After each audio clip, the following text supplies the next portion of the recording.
من جارێکی تر بە ئەبوبەکرم وت کە خالید لادە، بەڵام بەگوێی نەکردم. ئەبوبەکر پێی وابوو کە سەرکردە چی دەکا با بیکە، بەڵام هەر لەبەر خاتری من نامەی بۆ خالید نووسی. منیش خۆم لە سەردەمی خەلافەتی خۆمدا پێم وابوو کە دەبێ من چاودێر و سەرکردە بم بەسەر هەموو سەرکردە و بەرپرسەکاندا، لە هەموو کارێکی ورد و گەورەیان بپرسمەوە. ئەبوبەکر هەرچەند خالیدی لا نەبرد، بەڵام بە تەواوەتی لێ ڕازی نەبوو. منیش هەرچەندە لام برد، بەڵام خۆڕقم لێ نەبوو. من و ئەبوبەکر دوو کەسی جیاواز بووین، هەر یەکەمان بە ڕێگەی خۆمان کاروباری دەوڵەتمان بەڕێوە ئەبرد. گەورم هۆکاری تر هەبوون. یەک هۆکارێکی تر هەیە کە پەیوەندی بە خودی خالیدەوە نییە. خەڵک زۆر بە خالید سەرسام بوون، چونکە هەر سوپایەک خالید سەرکردەی بوو بێ، نە لە سەردەمی جاهیلیدا شکاوە، نە لە سەردەمی ئیسلامیشدا. خودای گەورە هێز و دلێری فێڵی جەنگی بە خالید بەخشی بوو. زۆر جوان نەخشەی جەنگی ئەکێشا، جوان بەڕێوەی ئەبە، کارەکانی بە جوانی ئەکرد. بۆیەش خەڵک دەیان گوت سەرکەوتنی خالیدە. بۆیە ترسام ئەو خەڵکە بیر و باوەڕیان لەق ببێت و تەنیا پشت بە خالید ببەستن و خودایان لە بیر نەمێنێ. ئەو ڕۆژەی کە من خالیدم لەسەر کار لابرد وتم ئەوا من خالیدم لەسەر کار لابرد بۆ ئەوەی خەڵک بزانێت کە سەرکەوتنی خودایە، خالید تەنها هۆکارە. هەموو ئەمانە وەهای لە من کرد کە بڕیاری لەسەر کارلادانی خالید بدەم، چونکە قازانجی ئیسلام و مسلمانانم لەوەدا ئەبینیەوە. من هەمیشە هەوڵ و تێکۆشانەکانی خالیدم لەبیرە و بەرزیانە نرخێنم. ئەو ڕۆژەی کە لام برد نامەیەکم بۆ ئەبوو عوبەیدە نووسی، وتم پرس بە خالید بکە و بڵێ عومەر نیازێکی ئاوهای هەیە. من پێم وابوو بەم کارم هەموو مسلمانان یەک دەنگەکەم لەسەر ئەوەی کە پێویستە خالید لا ببەم. ئەبوو عوبەیدەم خستە جێگەی خالید. قوربان من وازانم کە هۆکارێک هەیە کە ئەبوبەکر لای نەبردووە و تۆ لات برد، بەڵام خۆت دەرکت بەو هۆکارە نەکردووە. دەرفەتم دەدەی بۆ دەباس بکەم؟ ئادەی کوڕم بێڵێ بزانم. من وازانم کە هەموو شتانی کە ڕووی داوە هۆی ئەوەیە کە تەبیعەتی تۆ ئەبوبەکر لە یەک جیاواز بوون. ئەبوبەکر نەرمونیان، تۆش توند و تۆڵ. ئەو بۆیە خالیدی لانەدا، چونکە ئەو توندی خالید بۆشایی ناتوندی ئەبوبەکری پڕ کردبوویەوە. بۆیەش هەتاوەکو کۆتایی ژیان ئەبوبەکر خالیدی لەسەر کار لانەدا. ئەوان دوو کەسایەتی پێچەوانە و دۆستی یەک بوون، تەواوکەری یەکتری بوون. هەرچی تۆ خالیدا لە یەک سروشت و گەڵ بوون، دوو کەسایەتی وەکو یەک. بۆیەش کەستان نەبوونە تەواوکەری ئەوی ترتان. ئەمە وای کرد کە تۆ خالید بە یەکەونەتان کرێ و تۆ ئەو لەسەر کردایەتی لا ببەی و ئەبوو عوبەیدە بکەی بەسەر کردە. ئەبوو عوبەیدەش پیاوێکی نەرمونیان بوو، هێدی و هێمن. ئەبوو عوبەیدە بۆ تەواوکەری کەسایەتی تۆ ڕێک وەک ئەوەی خالید بوو بۆ تەواوکەری کەسایەتی ئەبوبەکر. ئەبوبەکر هەرچەند زۆر ئەبوو عوبەیدەی خۆشەویست، بەڵام چونکە ڕێک وەکو خۆی بوو هیچ پۆستێکی پێ نەدا. تۆش هەرچەندە خالیدت خۆشەویست، بەڵام چونکە نەدەبووە تەواوکەری تۆ، بۆیە لە پۆستەکەی دوورت خستەوە. تۆش و ئەبوبەکریش بە دوای کەسێکدا دەگەڕان کە ببێتە تەواوکەری خۆی. من لەبەر ئەوە نەبوو خالیدم لابرد، هەرچەندە بۆ چوونەکە جێگای لێڕامانە، بەڵام ئەگەر ئەبوو عوبەیدەش وەک خالیدی کردبا لەسەر کارم لادەدا. دەی قوربان بە ئەم لاپەڕەیە بپێچینەوە. من ئەوەندەم لێبیستی کە بزانم بە چ پێوەرێک کارەکانت پێواوە. ئەوەندە دڵنیا بووم کە هیچ شەیتانێ نەتوانێت دوو دڵم بکات و بڵێم کە ئەو کارانە هەندێکیان لەبەر خاتری خۆیان بووە، نەک خاتری خودا و قازانجی گشتی. کەواتە باسی وتاری یەکەم ڕۆژی خەلافەتم کۆتایی هات. ناوەڵا قوربان یەکشت ماوە، دەخوازم کە گەورەم سەخڵەت نەبێ و وەڵامم بداتەوە. ناکوڕم چی ئەپرسی بپرسە، زۆر ئاساییە. ویستم بپرسم کە مەبەستت لەو قسەیە چی بوو کە فەرمووت ئەو مافەتان لەسەر من هەیە کە لە کاتێکدا لە جەنگدان و لە ماڵ و منداڵتان دوورن، نەهێڵم ماڵ و منداڵ و خێزانەکانتان پێناز بن هەتاوەکو خۆتانە گەڕێنەوە.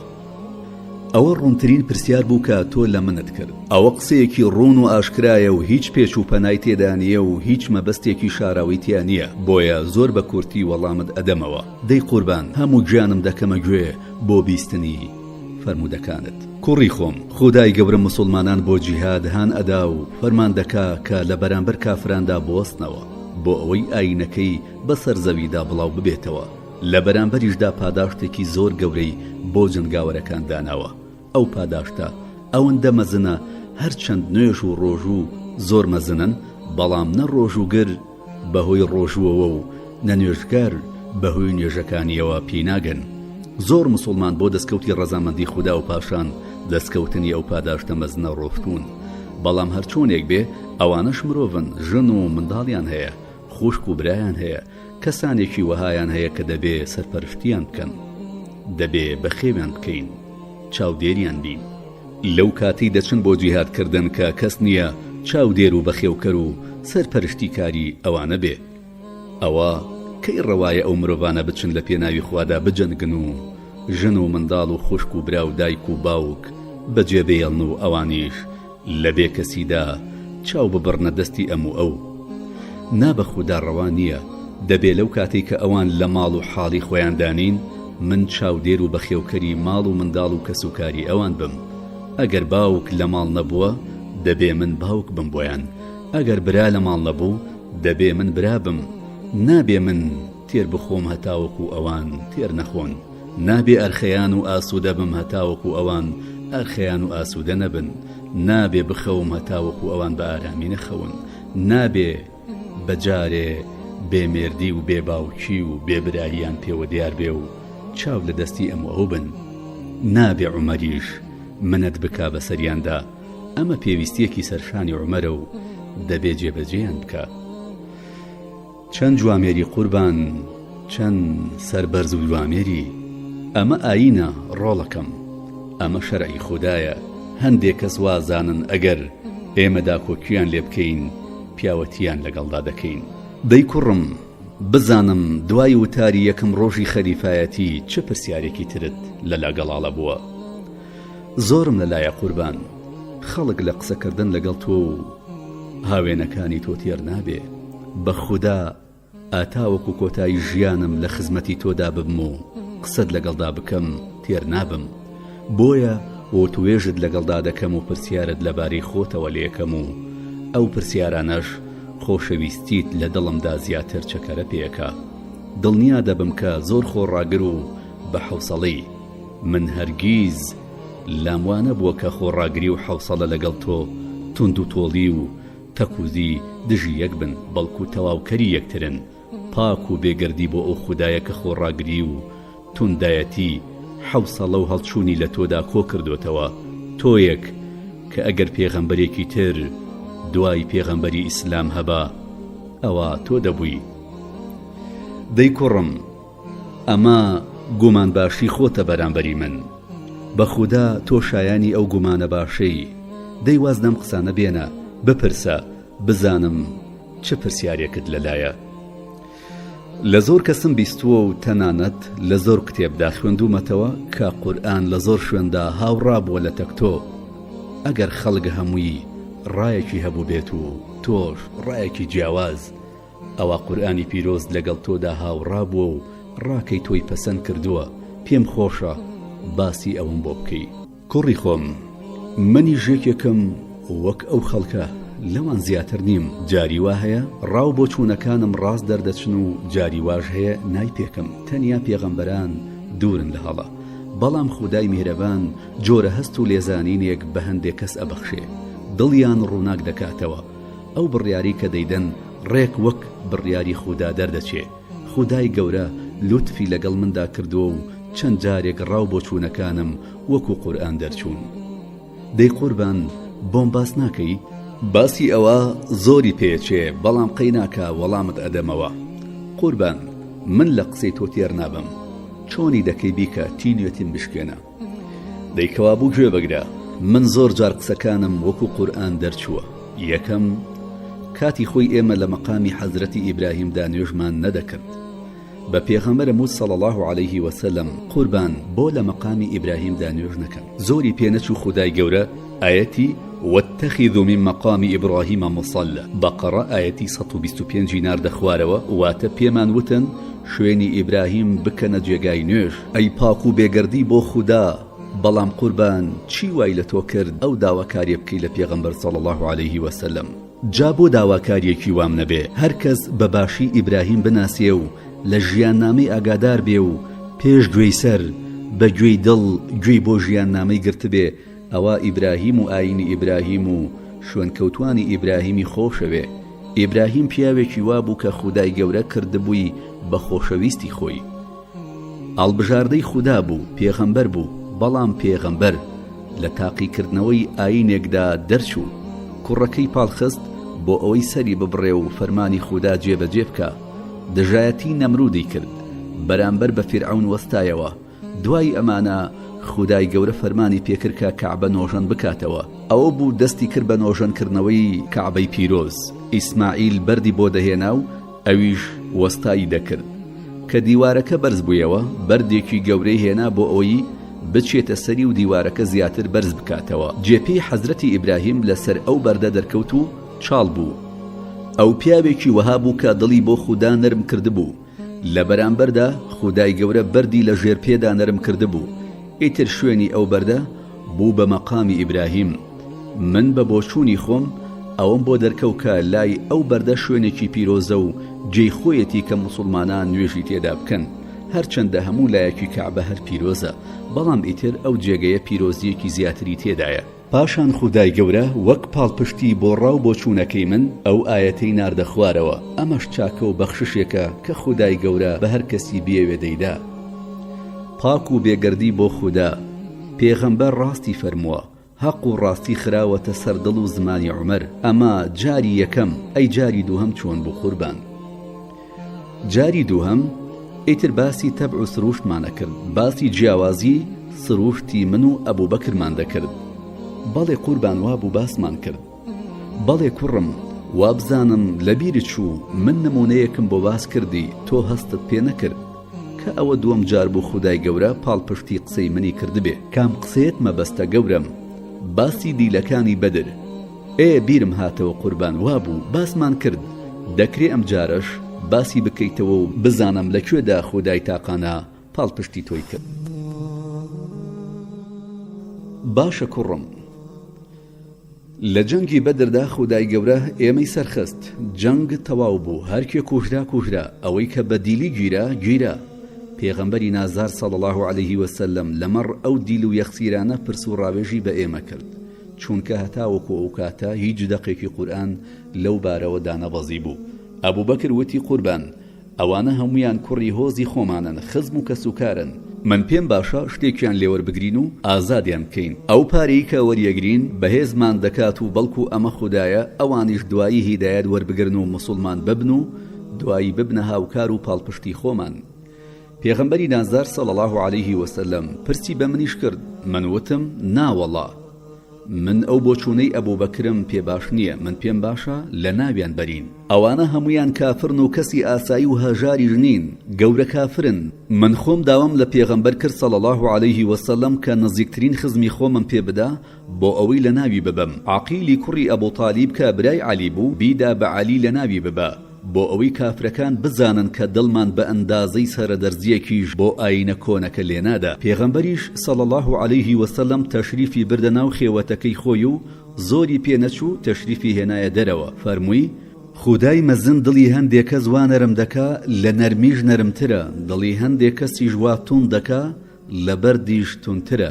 ئەی ئەبوو بەکر تۆ ڕێک وەکو ئیبراهیم وایی. خودا باسی ئیبراهیم دەکا کە دەفەرمێ فمن تبعني فإنه مني ومن عصاني فإنك غفور رحيم.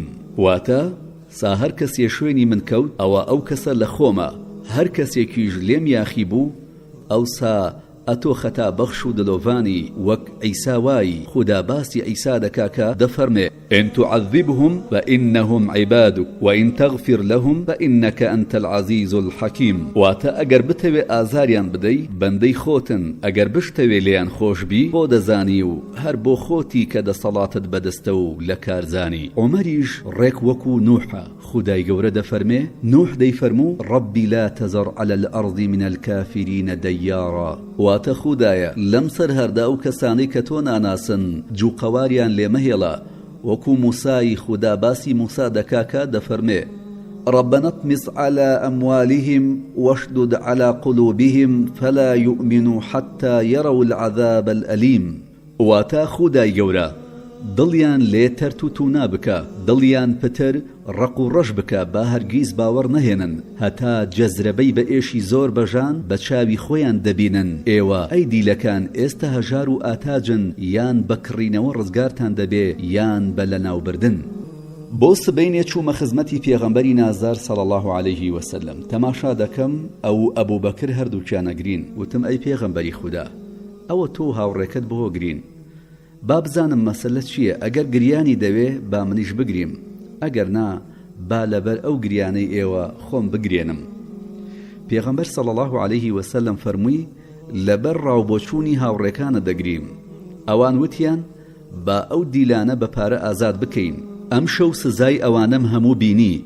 ئا لەو دارە نزیکترم بینی خودای گەورە ئاەتی بۆ دابەزاندم و فەرموویەتی ما كان لنبي أن يكون له أسرى حتى يثخن في الأرض. واتا بۆ هیچ پێغەمبەرێک ڕەوانییە کە دیلی هەبێ هەتا کاتێکە چاک پایەدار و جێگیر دەبێت لە زەویدا. کەوا بوو قسەی تۆ دەرچوو، خودای گەورە پشتی ڕاکەی تۆی گرت. بەڵێ وایە ئەی چی وای لێ کردی بە پێچەوانی ئەبوو بەکر ڕادەرببڕی؟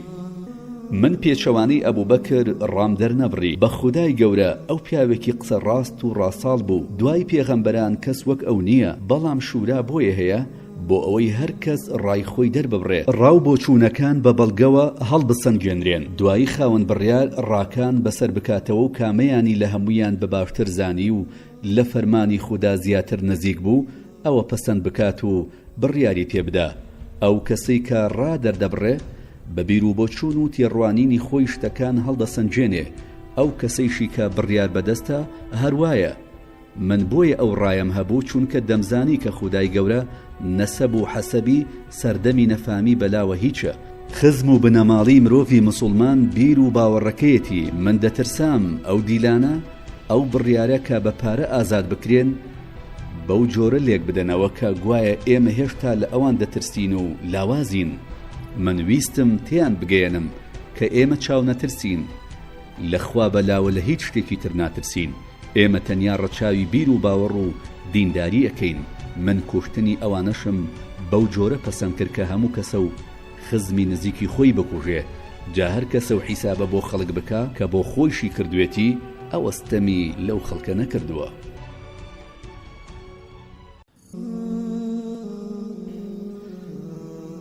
بەڵام قوربان ئێمە ئەگەر سەیری زۆربەی جیهادەکانی ئێوە بکەین تەماشاکەین سوپای کافران زۆر لە سوپای ئیسلام زیاتر بوون. خۆ ئەو جیهاد و جەنگانە پڕ بوون لە مەترسی. زۆربەی جار خەڵک بڕوای وابوو کە سوپای ئیسلام شکست دەێنێ. بۆ نمونە جەنگی قادسیە سوپای موسڵمانان نزیکەی 36,000 کەس بوون، کەچی سوپای فارس 120,000. لەگەڵ ئەوەشدا تۆ سەرکەوتی.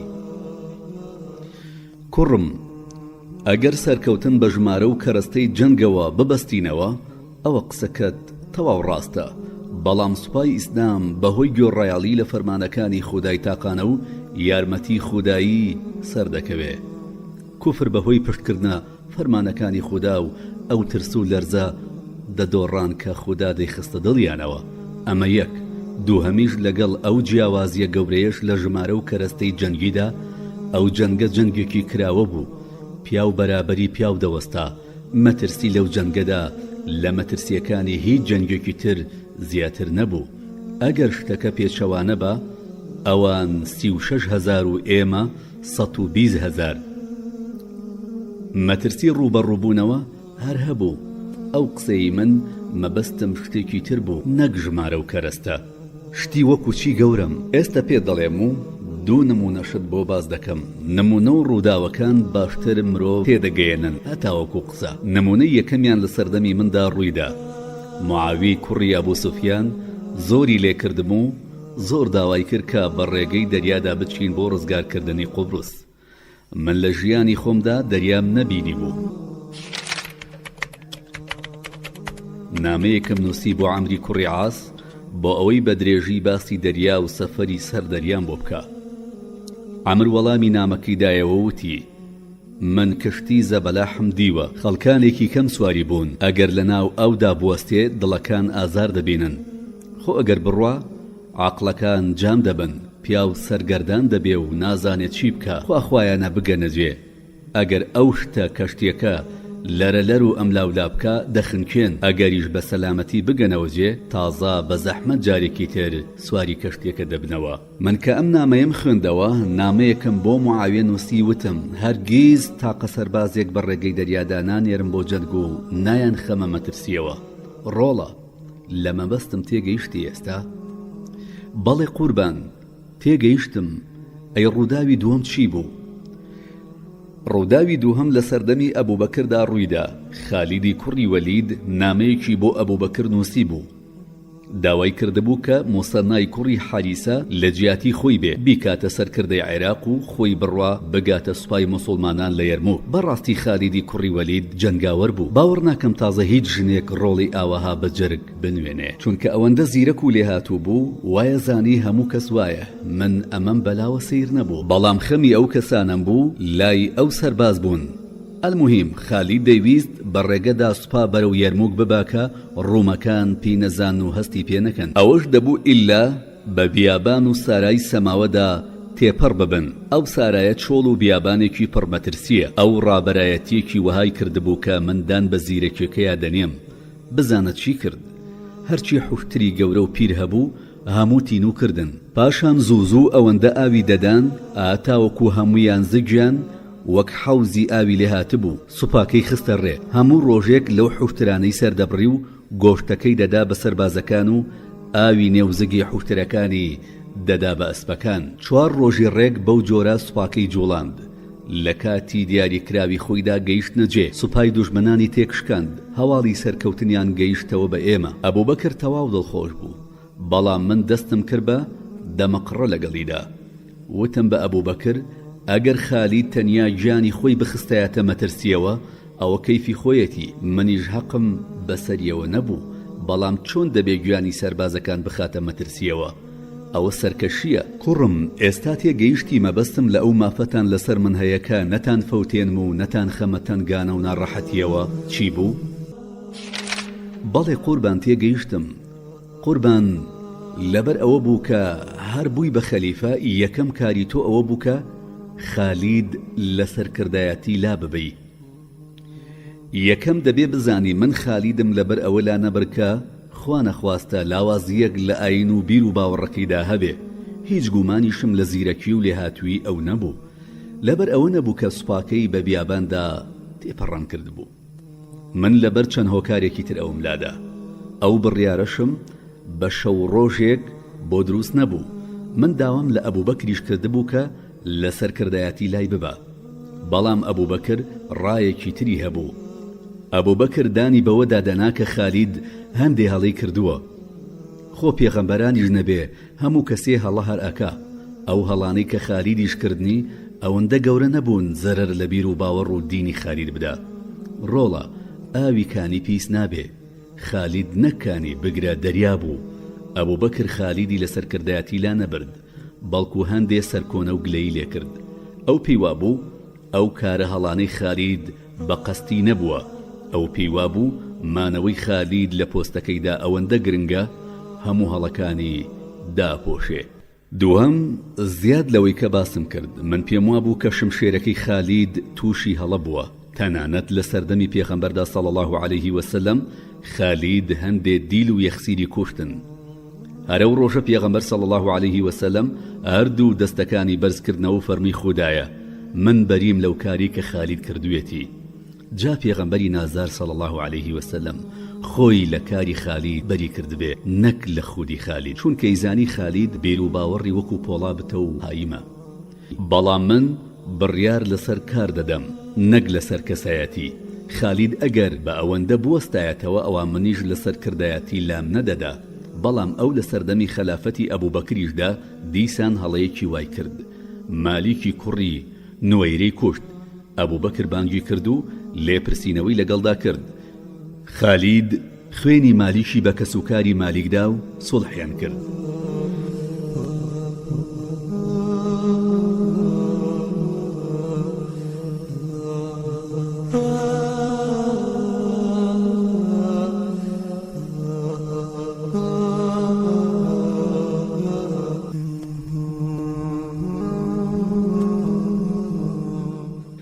لەمانە زیاتر هیچی تری کردبوو کە شایانی ئەوە بێ تۆ پۆستەکەی لێ وەربگریتەوە؟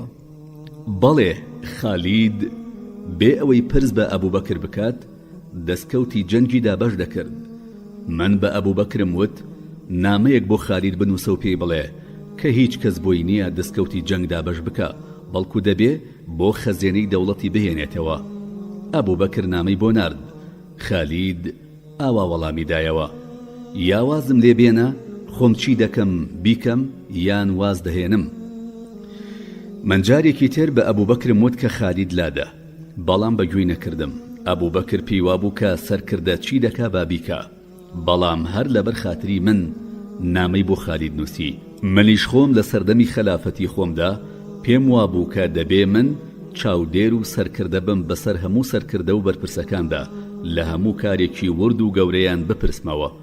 ئەبوبەکر هەرچەند خالیدی لا نەبرد بەڵام بە تەواوەتی لێ ڕازی نەبوو، منیش هەرچەندە لام برد بەڵام خۆڕقم لێ نەبوو. من و ئەبوبەکر دوو کەسی جیاواز بووین، هەر یەکەمان بە ڕێگەی خۆمان کاروباری دەوڵەتمان بەڕێوە ئەبرد. گەورم هۆکاری تر هەبوون، یەک هۆکارێکی تر هەیە کە پەیوەندی بە خودی خالیدەوە نییە. خەڵک زۆر بە خالید سەرسام بوون چونکە هەر سوپایەک خالید سەرکردەی بوو بێ نە لە سەردەمی جاهیلیدا شکاوە نە لە سەردەمی ئیسلامیشدا. خودای گەورە هێز و دلێری فێڵی جەنگی بە خالید بەخشی بوو. زۆر جوان نەخشەی جەنگی ئەکێشا، جوان بەڕێوەی ئەبە کارەکانی بە جوانی ئەکرد. بۆیەش خەڵک ڕێیان گوت سەرکەوتنی خالیدە. بۆیە ترسام ئەو خەڵکە بیر و باوەڕیان لەق ببێت و تەنیا پشت بە خالید ببەستن و خودایان لە بیر نەمێنێ. ئەو ڕۆژەی کە من خالیدم لەسەر کار لابردوتم، ئەوا من خالیدم لەسەر کار لابرد بۆ ئەوەی خەڵک بزانێت کە سەرکەوتنی خودایە، خالید تەنها هۆکارە. هەموو ئەمانە وهای لە من کردکە بڕیاری لەسەر کارلادانی خالید بدەم چونکە قازانجی ئیسلام و مسلمانانم لەوەدا بینیەوە. من هەمیشە هەوڵ و تێکۆشانەکانی خالیدم لەبیرە و بەرزیانە نرخێنم. ئەو ڕۆژەی کە لام برد نامەیەکم بۆ ئەبوو عوبەیدە نووسی، وتم پرس بە خالید بکە و بڵێ عومەر نیازێکی ئاوهای هەیە. من پێم وابوو بەم کارم هەموو مسلمانان یەکدەنگەکەم لەسەر ئەوەی کە پێویستە خالید لا ببەم. ئەبوو عوبەیدەم خستە جێگەی خالید.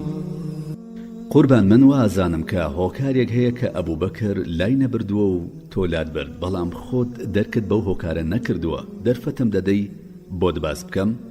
ئادەی کوڕم بێڵێ بزانم. من وازانم کە هەموو شتانەی کە ڕووی داوە هۆی ئەوەیە کە تەبیعەتی تۆ و ئەبوبەکر لە یەک جیاواز بوون. ئەبوبەکر نەرمونیان، تۆش توند و تۆڵ. ئەو بۆیە خالیدی لانەدا چونکە ئەو توندی خالید بۆشایی ناتوندی ئەبوبەکری پڕ کردبوویەوە. بۆیەش هەتاوەکو کۆتایی ژیان ئەبوبەکر خالیدی لەسەر کار لانەدا. ئەوان دوو کەسایەتی پێچەوانە و دۆستی یەک بوون، تەواوکەری یەکتری بوون. هەرچی تۆ خالیدا لە یەک سروشت و گەڵ بوون، دوو کەسایەتی وەکو یەک. بۆیەش کەستان نەبوونە تەواوکەری ئەویترتان. ئەمە وای کردکە تۆ خالید بە یەکەونەتان کرێ و تۆ ئەو لەسەر کردایەتی لا ببەی و ئەبوو عوبەیدە بکەی بەسەر کردە. ئەبوو عوبەیدەش پیاوێکی نەرمونیان بوو، هێدی و هێمن. ئەبوو عوبەیدە بۆ تەواوکەری کەسایەتی تۆ ڕێک وەک ئەوەی خالید بوو بۆ تەواوکەری کەسایەتی ئەبوبەکر. ئەبوبەکر هەرچەند زۆر ئەبوو عوبەیدەی خۆشەویست، بەڵام چونکە ڕێک وەکو خۆی بوو هیچ پۆستێکی پێنەدا. تۆش هەرچەندە خالیدت خۆشەویست، بەڵام چونکە نەدەبووە تەواوکەری تۆ بۆیە لە پۆستەکەی دوورت خستەوە. تۆش و ئەبوبەکریش بە دوای کەسێکدا دەگەڕانکە ببێتە تەواوکەری خۆی. من لەبەر ئەوە نەبوو خالیدم لابرد، هەرچەندە بۆچوونەکە جێگای لێڕامانە، بەڵام ئەگەر ئەبوو عوبەیدەش وەک خالیدی کردبا لەسەر کارم لادەدا. دەی قوربان بە ئەم لاپەڕەیە بپێچینەوە. من ئەوەندەم لێبیستی کە بزانم بە چ پێوەرێک کارەکانت پێواوە. ئەوەندە دڵنیا بووم کە هیچ شەیتانێ نەتوانێت دوو دڵم بکات و بڵێم کە ئەو کارانە هەندێکیان لەبەر خاتری خۆیان بووە، نەک خاتری خودا و قازانجی گشتی. کەواتە باسی وتاری یەکەم ڕۆژی خەلافەتم کۆتایی هات. ناوەڵا قوربان یەکشت ماوە، دەخوازم کە گەورەم سەخڵەت نەبێ و وەڵامم بداتەوە. ناکوڕم چی ئەپرسی بپرسە، زۆر ئاساییە.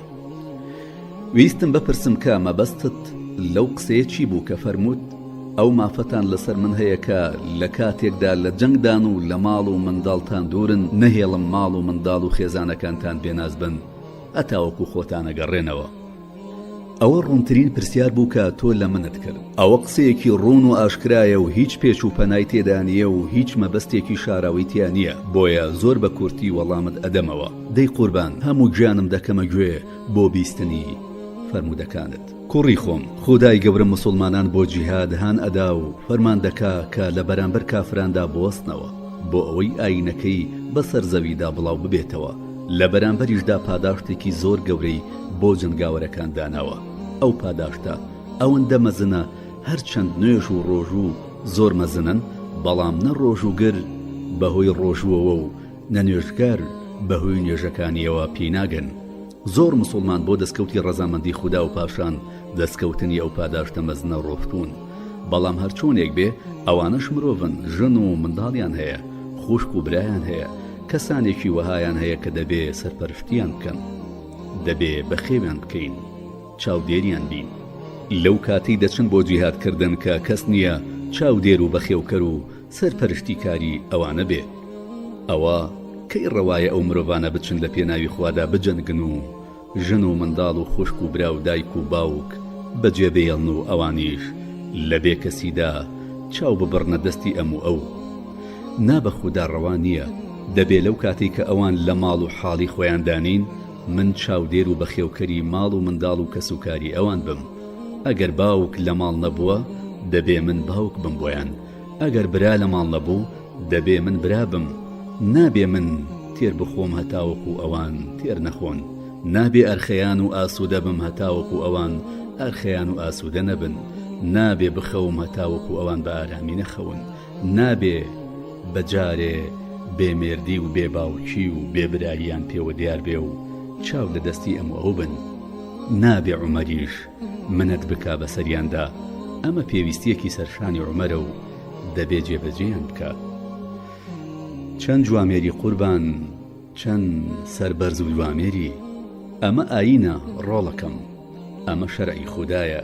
هەندێک کەس وازانن ئەگەر ئێمەدا کۆکیان لێ بکەین پیاوەتیان لەگەڵدا دەکەین. دەی کوڕم، بزانم دوای وتاری یەکەم ڕۆژی خەلیفایەتی چه پرسیارێکی ترت لەلا گەڵاڵە بووە؟ زۆرم لەلایە قوربان، خەڵک لە قسەکردن لەگەڵ تۆ و هاوێنەکانی تۆ تێر نابێ. بە خوددا ئاتاوەکو کۆتایی ژیانم لە خزمەتی تۆدا ببم و قسەت لەگەڵدا بکەم تێر نابم. بۆیە بۆ توێژت لەگەڵدا دەکەم و پرسیارت لەبارەی خۆتەوە لێکەم و ئەو پرسیارانەش خۆشەویستیت لە دڵمدا زیاتر چەکەرە پێەکە. دڵنیا دەبم کە زۆر خۆڕاگر و بە حەوسەڵی.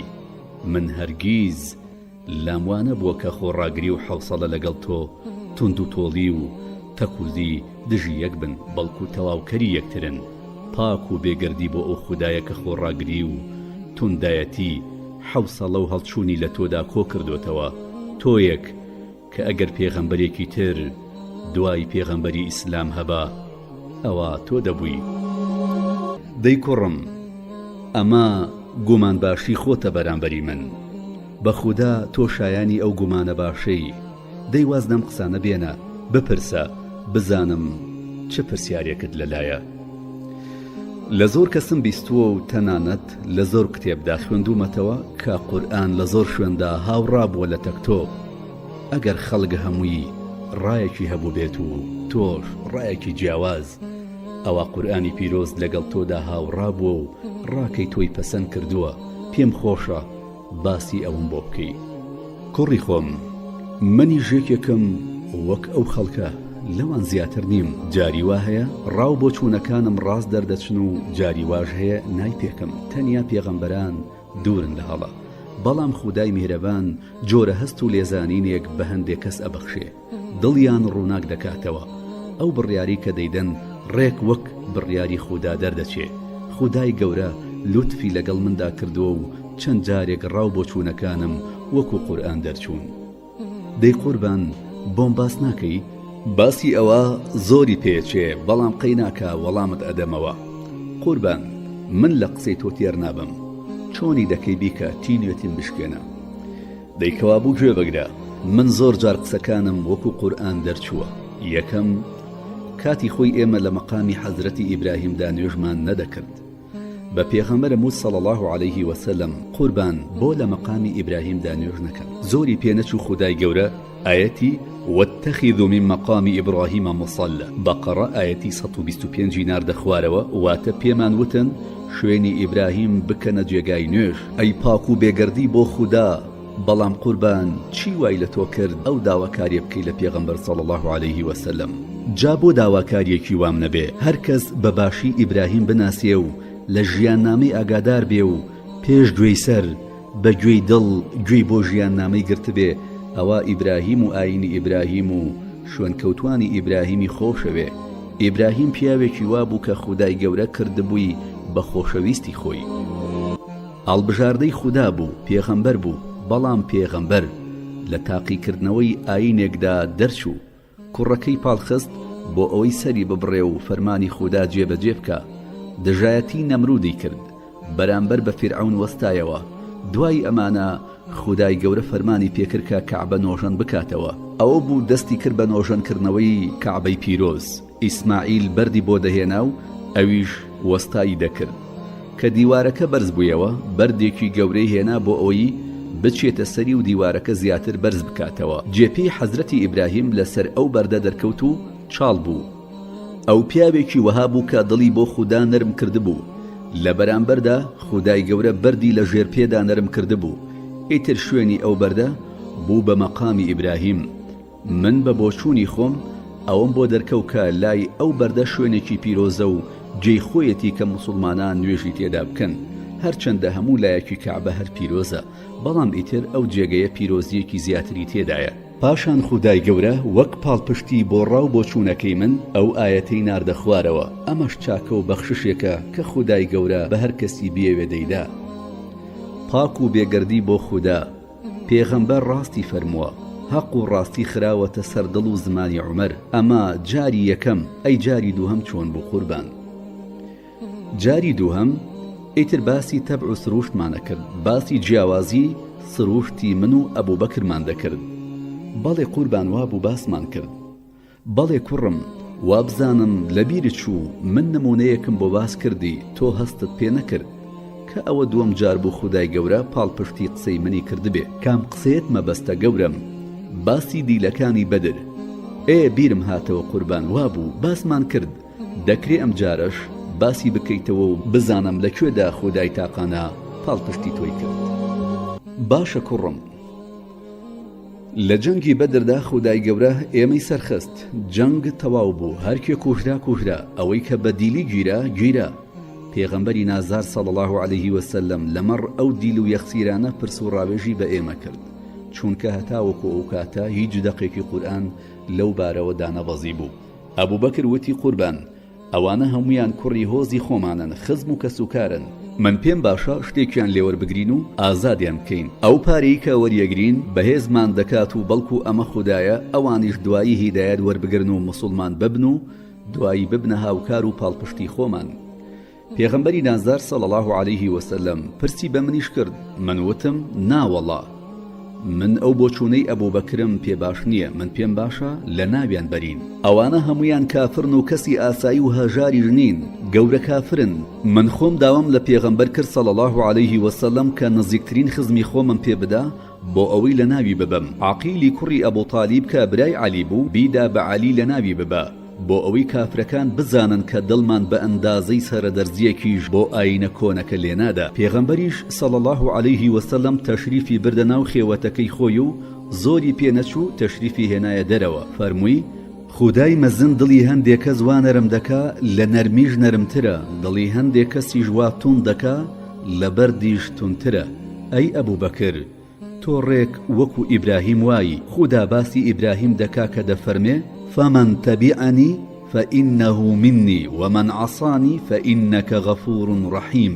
واتە سا هەر کەسێ شوێنی من کەوت ئەوە ئەو کەسە لە خۆمە، هەر کەسێکیش لێم یاخی بوو ئەوسا ئەتۆ خەتا بەخش و دلۆڤانی وەک عیساوای خدا باسی عیسا دەکا کە دەفەرمێ إن تعذبهم فإنهم عبادك وإن تغفر لهم فإنك أنت العزيز الحكيم. واتە ئەگەر بتەوێ ئازاریان بدەی بەندەی خۆتن، ئەگەر بشتەوێ لێیان خۆشبی بۆ دەزانی و هەر بۆ خۆتی کە دەسەڵاتت بەدەستە و لە کارزانی. عومەریش ڕێک وەکو نوحە. خدای گەورە دەفەرمێ نوح دەیفەرموو ربی لا تەزەر على الأرض من الكافرين دەیارا.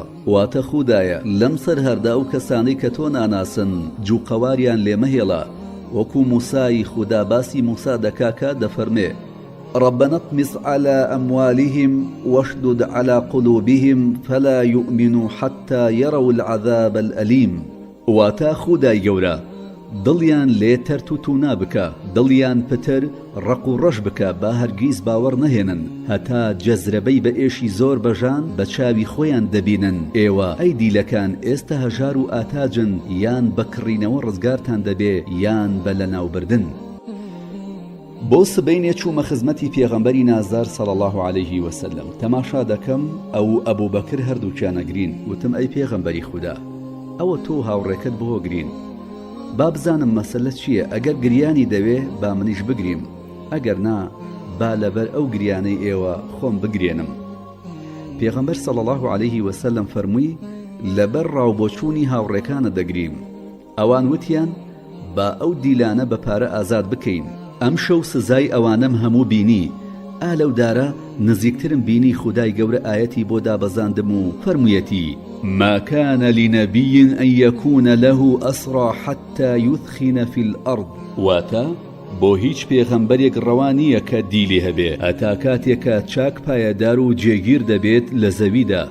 کەوا بوو قسەی تۆ دەرچوو، خدای گەورە پشتی ڕاکەی تۆی گرت. بەڵێ وایە ئەی چی وای لێ کردی بە پێچەوانی ئەبوو بەکر ڕادەرببڕی؟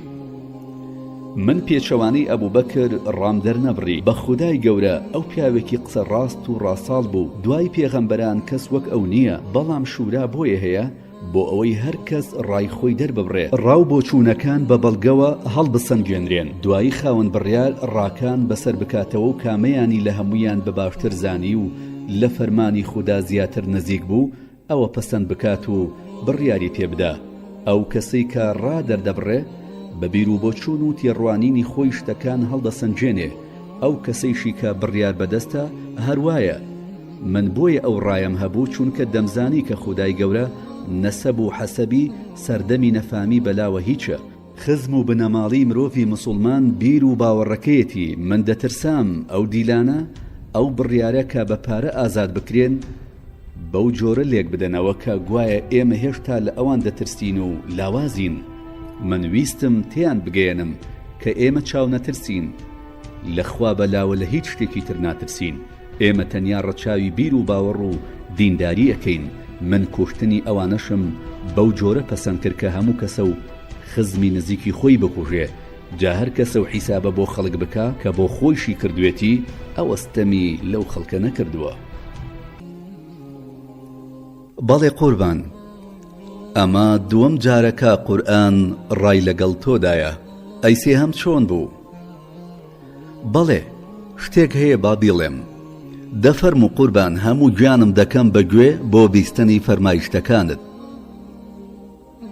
هاوڕایی سێیەم لە ئاەتی باڵاپۆشیدا بوو. یەکەم جار باڵاپۆشی واجب نەبوو.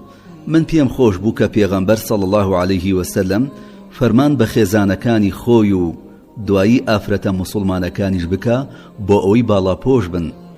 بە پێغەمبەرم وت قوربان بە خێزانەکانت بفەرموو کە باڵاپۆش بن. ئەوان خەڵکانێکی باش و نیوە باش و تەنانەت جارجار خراپیش قسەیان لەگەڵدا دەکەن. ڕۆژێک دام بەلای خێزانەکانی پێغەمبەردا پێم وتن بە خوددا ئەگەر لە گوێم بکرێ نابێ کەس چاوی بە ئێوە بکەوێ. ئەگەر ئێوە باڵاپۆش بن ئەوە بۆ ئێوە گەورەییە، وەک چۆن مێردەکەتان لە هەموو پیاوێک گەورەتر و مەزنترە، ئاواش ئێوە لە ژنانی تر گەورەتر و مەزنترن. زەینەبی کچی جەحش وتی کوڕی خەتاب ئەوە تۆ غیرە لە ئێمە دەکەیت وەحی لە ماڵەکانی ئێمە دێتە خوارەوە؟ زۆری پێ نەچوو ئاەتی باڵاپۆشی دابەزی. خودای گەورە باڵاپۆشی لەسەر خێزانەکانی پێغەمبەر و هەموو ئافرەتە موسڵمانەکان فەرز کرد. کەوا بوو هاوڕاییەکی تازە بوو. قوربان چی وای لێ کردی کە لەو بارەوە قسە بکەی لەگەڵ پێغەمبەر و تەنانەت لە تەک خێزانەکانی پێغەمبەریشدا درودی خوای لەسەر بێ. کوڕی خۆم، پێش ئەوەی کە باڵا بێ منم زانی کە چەند سوودێکی گشتی تێدایە. باڵاپۆشی پاسەوانی ناموسە، لابەری فەساد و بەدگومانیە. پیاوان بە چاوی ئارەزووەوە لە ژنان ئەڕوانن. ئەوە سروشتی مرۆڤە. باڵاپۆشی تۆمەت و دڵپیسکردن نییە لە ئافرەتان و یەخسیرکردنیان نییە، بەڵکو پارێزەری شکۆی ئافرەتە. خەڵک سەری منجەڵە چێشت ئەگرێت بۆ ئەوەی مێشێکی تێنەکەوێ. ئەی بۆ ئافرەت خۆی دانەپۆشێ بۆ ئەوەی پارێزراو بێ. ئەو نمونە زیاتر شتەکە لە دڵی مرۆڤدا ئەچەسپێنێ، ئەگینا ئافرەت زۆر لەوە مەزنتر و گەورەترە. بەڵام خۆدەشزانی سەرگرتنی چێشت بۆ پاراستن و مانەوەیەتی بە جوانی، خۆ بۆ خراپکردن و بەکەمزانینی چێشتەکە نییە. بەڵێ قوربان وایە. دواتر باڵاپۆشی هۆکاری دڵپاکی پیاوان و ئافرەتانی موسڵمانە. ئاوەدانکردنەوەی دڵەکانە بە خوداپەرستی. بۆیە خودای گەورە لە قورئاندا دەفەرمێ: ذالکم ئەطهەر لقلوبکم وقلوبهن. ئەحزاب ئایەتی 53. واتە ئەو باڵاپۆشیە چاکتر و پاکترە بۆ ئێوە و ئەوانیش. لەوەش زیاتر باڵاپۆشی ڕێز و حورمەتە. چ ئاکارێک لەوە بەرزترەکە مرۆڤ شکۆی خۆی بپارێزێ. باڵاپۆشی قەڵایە، ڕێگرتنە لە شەیتان.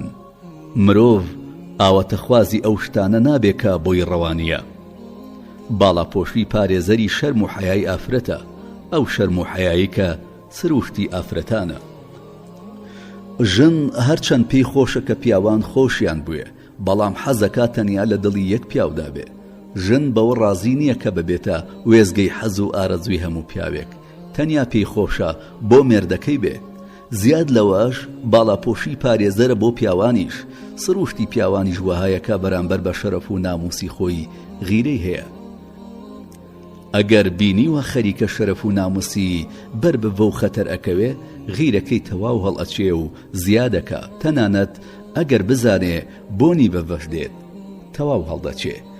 خۆ ئەگەر ئافرەت ڕوت و دانەپۆشراو بن، ئەم دەرگایە هەروە بەکراوەی دەمێنێت و بە باڵاپۆشی نەبێ داناخرێ. ئەی قوربان، ئەگەر وەهایە بۆچی هەر لە سەرەتاوە خودای گەورە باڵاپۆشی فەرض نەکرد؟ خودای گەورە بە سۆزە، بەرە و کەمە ئاینەکەی خۆی بەسەر خەڵکدا ئەچەسپێنێت و فەرزە بێ. ئەم شەرعە هەمووی بە یەک جار و لە کتوپڕێکدا فەرز نەبووە. تۆ تەماشا بکە نوێژ، ڕۆژ و حەج و زەکات هەمووی بەجارێ لەسەر خەڵک فەرز نەبووە. ئێمە 13 ساڵ موسڵمان بووین، ئەمجار ڕۆژ و فەرز کرا. خودای گەورە لەبەر ئەوەی کە ئەوەندە بە سۆز و میهرەبانە، ئەو خواپەرستیانەی کە خۆی پێ ڕازیە و لە موسڵمانی دەوێ هەموویانی بەجارێ فەرز نەکردووە. ئەو خوددا پەرستیانەی کە درەنگ فەرز کران لەبەر ئەوە نییە کە بەلای خودداوە گرنگ نین. هەموو شتێک بەدەست خوددا خۆیەتی. ئاینی خوددایە. خەڵگە هەموو بەندەی خودای گەورن. هەر شتێکی بوێ لە هەر کاتێکدا خۆی بیەوێ لەسەر بەندەکانی فەرزیەکە. باشە قوربان، ئەمە هاوڕایی چوارەم. هیتریش هەیە قوربان؟ بەڵێ هەیە. دەی قوربان بۆم بڵێ، بە خوددا قسەکانت ئەوەندە شیرین و خۆش و لەبارن، مرۆڤ لێیان بێزار نابێ، هەتاوەکو زیاتر بیڵێیت زیاتر تا مەزرۆ بم. کەم کەسن کە مرۆڤ حەز بکا قسەکانیان درێژە پێ بدەن و مرۆڤ لێ بێزار نەبێ. بە خوددا تۆ یەکێکی لەو کەسانە. هاوڕایی پێنجەم لەبارەی خێزانەکانی پێغەمبەرەوە بوو.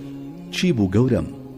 خێزانەکانی پێغەمبەر غیرەیان هەبوو. دەیانگوت بۆ ژنی خەڵکی ئاسایی دەوڵەمەند و زێڕ و زیوی زۆر و ماڵی خۆشیان هەیە و ئێمە ژنی پێغەمبەری خوداین کەچی لە ئەو پەڕی هەژاریدا ئەژین.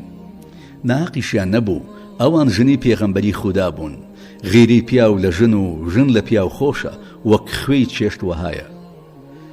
کەم بێچاری دێ و چێشتەکە خراپ نابێ، بەڵام ئەگەر زۆر بوو چێشتەکە کەڵکی نامێنێ و هەمووی خەسارە بێ.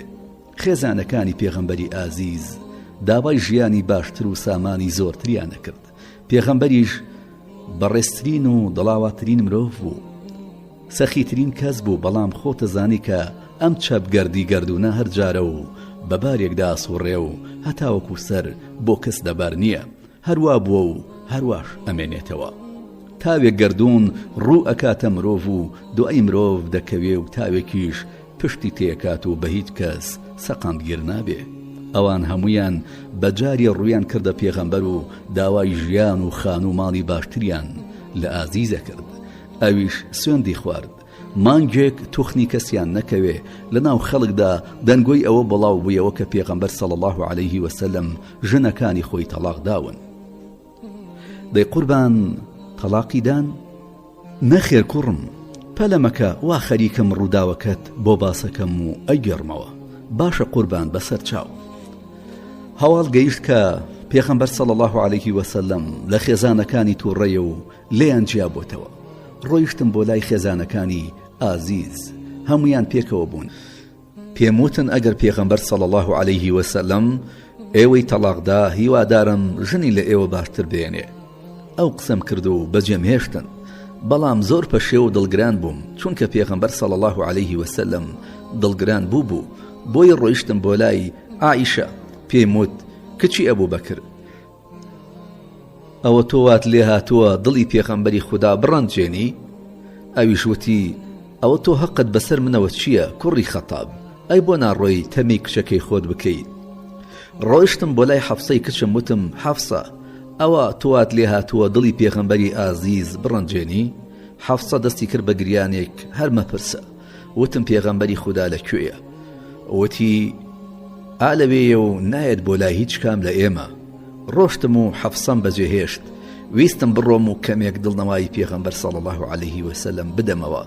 چاوم بەڕیحابی خزمەتکاری پێغەمبەر کەوت، لە دەرگا وەستا بوو. پێم وت ڕیباح بڕۆ داوا لە پێغەمبەر بکە با بیبینم. ڕیباح تەماشایەکی ژوورەکەی پێغەمبەری کرد و پاشان تەماشایەکی منی کرد و هیچی نەگوت. بۆ جاری دووهەم وتم ڕیباح بڕۆ داوا لە پێغەمبەر بکە با بیبینم. ڕیباح تەماشایەکی ژوورەکەی پێغەمبەری ئازیزی کرد و پاشان تەماشایەکی منی کرد و هیچی نەگوت. ئیتر زانیم کە پێغەمبەری نازدار صلی الله عليه وسلم نایەوێ بمبینێ. بۆ جاری سێهەم بەدەنگی بەرز بە ڕیباحم گوت بڕۆ داوا بکە با پێغەمبەر ببینم.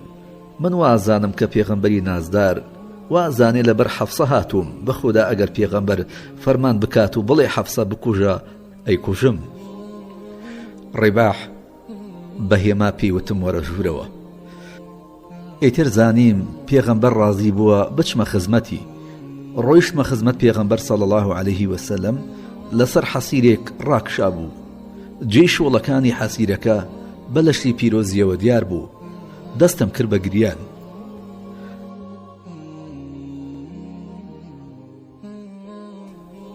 پێغەمبەر صلی الله عليه وسلم فەرمووی کوڕی خەتاب بۆ دەگری؟ وتم قوربان پێغەمبەری خوددا چۆن نەگریم؟ جێی شوڵی حەسیرەکە بەسەر لەشتەوە کەوتووە و دیارە. ئەوەیش لە ژیانی قەیسەر و کیسرایە لە چه ناز و نیعمەتێکدا. فەرمووی کوڕی خەتاب ڕازی نابی ئەوان دنیایان هەبێ و ئێمە قیامەت؟ وتم بەرە وەڵڵا.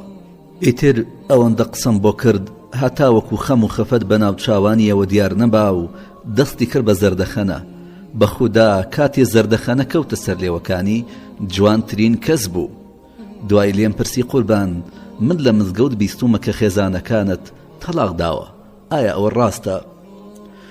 فەرمووی نەخێر، تەنیا یەک مانگ ناچم بەلای هیچ کەسێکیاندا. وتم قوربان ئیزن دەدەی بە خەڵک بڵێم کە تەلاقت نەداون؟ فەرمووی کەیفی خۆتە. هەڵسام پێغەمبەرم بەجێهێشت و هاوارم کرد هۆ خەڵکینە. پێغەمبەر صلی الله عليه وسلم خێزانەکانی تەلاق نەداوە. دوای خودای گەورە ئاەتی عسى ربه إن طلقكن أن يبدله أزواجا خيرا منكن ئەم ئاەتە پیرۆزەی ناردە خوارەوە. واتە ئەگەر پێغەمبەری خوددا صلی الله عليه وسلم بڕیاری تەلاقدانتان بدات ئەوە دڵنیابن کە خودای گەورە لە جیاتی ئێوە ژنانی باشتری پێدەبەخشێت. قوربان خۆ تۆ پێشتر ئەوەت فەرموو بوو دەی بەڵێ خودای گەورە قسەکەی منی پەسەند کرد بەڵام قوربان من شتێکم زۆر پێسەیرە چی؟ باشە خێزانەکانی پێغەمبەر لە هەموو ژنانی دنیا باشتر بوون دایکی موسڵمانان بوون ئیماندار و لە خوددا ترس بوون چۆن کارێکی لەو جۆرەیان کرد کوڕم ژن ژنە پیاویش پیاوە هەر چەند پلەی ئیمانیشیان بەرەو سەرەوە هەڵبکێشێ هەر ژن و پیاون ئیمان سروشتی مرۆڤ پاک و خاوێن دەکاتەوە خۆ لە ناوی نابە هەموو مرۆڤێک پێی خۆشە لە ژیانێکی ڕەها و خۆشدا بژی بەڵام پێغەمبەر پێغەمبەری خوددا بوو بەڵێ زۆر ڕاستە پێغەمبەر پێغەمبەری خوددا بوو بەخوا ئەو ڕۆژە کەوتم ئەگەر بفەرمووی حەفسە بکوشە دەیکۆشم درۆم نەکرد بەڕاستم بوو بەڵام دەبێ لە سوچێکی ترەوە لە بابەتەکە بڕوانین چۆن قوربان پێغەمبەر سەرمەشق و پێشەوای ئێمەیە ئەوەی کە بەسەر ئەو داهات وانەیەکە بۆ هەمومان بۆ ژن و پیاو خوددا ویستی ئەوەمان بۆ دەربخات کە ژن هەمیشە چاوی لە ژیانی خۆش و زێڕ و سامانە خۆ ئەگەر تاقە کەسێک لەو جۆرە ژنانە دوور بایە ئەوە پێغەمبەری خوددا دەبوو ئەو کات هەموو پیاوێک تێگا کە ژنەکەی ئەویش هەر داواکاریەکی گرانی هەبێ بەلایەوە سیر نەبێ نەخێزانی ئەو دەگا بە خێزانەکانی پێغەمبەردا نەخۆیشی دەگا بە پێغەمبەردا خۆ ئەگەر ژنە هەڵبژاردەکان ئاوا بن ئەوە سیر نییە ژنانی تری ژوابن خودای گەورە ژنانیشی تێگەیان کە نابێ ئافرەت خۆی تەسلیمی غیرەی خۆی بکە ئەگەر وابێ وەک ئەسپێکی چەموشی لێدێت کە کەس ناتوانێ ڕای بهێنێ و تێدەگا غیرە پیاوی وای ئازارداوەکە پڕ بە زەوی و ئاسمانەکان لە پیاوەکەی ئەو باشتر بووە ئیتر چۆن پیاوەکەی ئەم ئازار نادا خودای گەورە ویستی ئەوەیشمان پێ بڵێکە هەموو ماڵێک تەبایی و ناتەبایی تێدەکەوێ هەر لە سەرەتای دروستبوونی مرۆڤەوە وا بووە و هەروواژە بێ ئەمە ژیانی هاوسەرێتیە خۆشی تێدایە ترشیشی تێدایە ئەمەش ئەگەر لە تام دەرنەچێ زۆر ئاساییە بەڵێ قوربان ڕێک وایە دەبێ لە سوچێکی ترەوە لە مەسەلەکە بڕوانین ئەی قوربان ئێستا پێم بڵێ زیاد لەمانە هیچ هاوڕاییەکی تر ماوە کە بۆمانی باس بکەیت بەڵێ دیسان هەیە دەی قوربان بیفەرموو گیان و دڵم لەلاتە باشە گوێ بگرە من لەسەرەوەی شاری مەدینە پارچە زەویەکم هەبوو دەڕۆیشتم سرم لێدا لەسەر ڕێگەکەمدا یانە و قوتابخانەی جوولەکە هەبوو جار جار دادەنیشتم و گوێم لێ ئەگرتن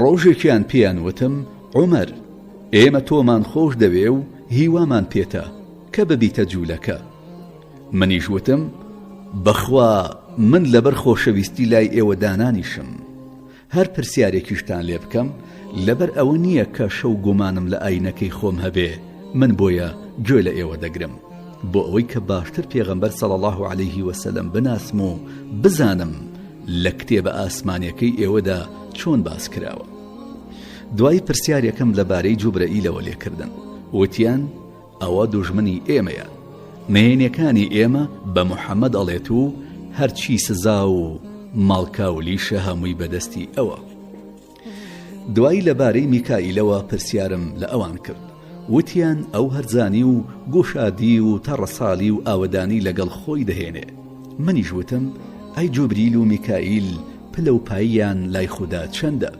وتیان نزیکترین پلەپاییان هەیە جوبرەئیل لە لای ڕاستی خوددایە میکائیلیش لە لای چەپی میکائیل دوژمنی جوبرەئیلە منیش وتم دەی ئەگەر وابێ کە ئێوە واڵێن ئەوان دوژمنی یەک بن ئێوە لە کەر نەفامتر و کافرترن هەر کەس دوژمنی یەکێکیان بێ دوژمنی ئەوی تریشیانە هەر کەسێکیش دوژمنی ئەوان بێ دوژمنی خوددایە دوای وتم سوێن بە خوددا هەر کەس دوژمنی خوا و فریشتەکانی خوددا و پێغەمبەرانی خوددا و جوبرەئیل و میکائیل بێ ئەوە خوددا دوژمنی کافر و بێباوەڕانە دوایی گەڕامەوە خزمەت پێغەمبەر و پێی وتم ئەی عومەر خوا هاوڕای تۆیە و ئەم ئاەتەی بۆ ناردوومەتە خوارەوە من كان عدوا لله وملائكته ورسله وجبريل وميكال فإن الله عدو للكافرين بقرة آية 98 واتە هەر کەسێک دژمنی خوددا و فریشتەکانی خوددا و پێغەمبەرانی و جوبرەئیل و میکائیل بێت ئەوە بێبڕوایە، جا بێگومان خوداش دژمنی بێبڕوایانە. دوای ئەوە ڕۆژ لە دوای ڕۆژ زیاتر لەسەر ئاینەکەم مکوڕ و سوورتر دەبووم، پاک و بێگەردی بۆ خودا. ئەی قوربان، تۆش وەک من لەو نەفامانە تێدەگەی؟ ئەگەر ئەوان دژمنی جوبرەئیل بن لەبەر ئەوەی کە سزای بەدەستە و تۆڵە لە خەڵک دەکاتەوە، کەواتە دژمنی خودایشن. خۆ جوبرەئیل هیچ بێفەرمانیەکی خودا ناکە، هەموو فەرمانەکانی لە خوداوە بۆ دێ. ئەرە وەڵا بە خودا وایە. ئەوان لە ئەو پەڕی نەفابیدان، پاشان کێ وتوێتی کە جوبرەئیل تەنیا کاولکاری و تۆڵە سندنەوەی بەدەستە؟ جوبرەئیل فریشتەیەکی مەزنە و سەرکردەی هەموو فریشتەکانە. کاری یەکەمی ئەوەیە کە سروش بۆ پێغەمبەران دەبە. ئەو بە فەرمانی خودا دەڕوا بۆ لای پێغەمبەران، پەیام و کتێب و شەرعی خودایان بۆ دەبە. پەیام و شەرعی خودا بەرچاو ڕۆشنی و هیدایەتە بۆ خەڵک. بەو پەیام و هیدایەتە خودای گەورە ئەو خەڵکە لە چاڵی تاریکی دەهێنێتە دەرەوە و دەیان خاتە سەر ڕاستە ڕێگا و ڕۆشنایی لە گومڕاییەوە بۆ هیدایەت. هەرچی سزا و تۆڵەش هەیە ئەوە بە فەرمانی خودا بووە. هەم جوبرەئیل و هەم فریشتەکانی تریش فەرمانبەری خودای مەزن و گۆڕایەڵی ئەون.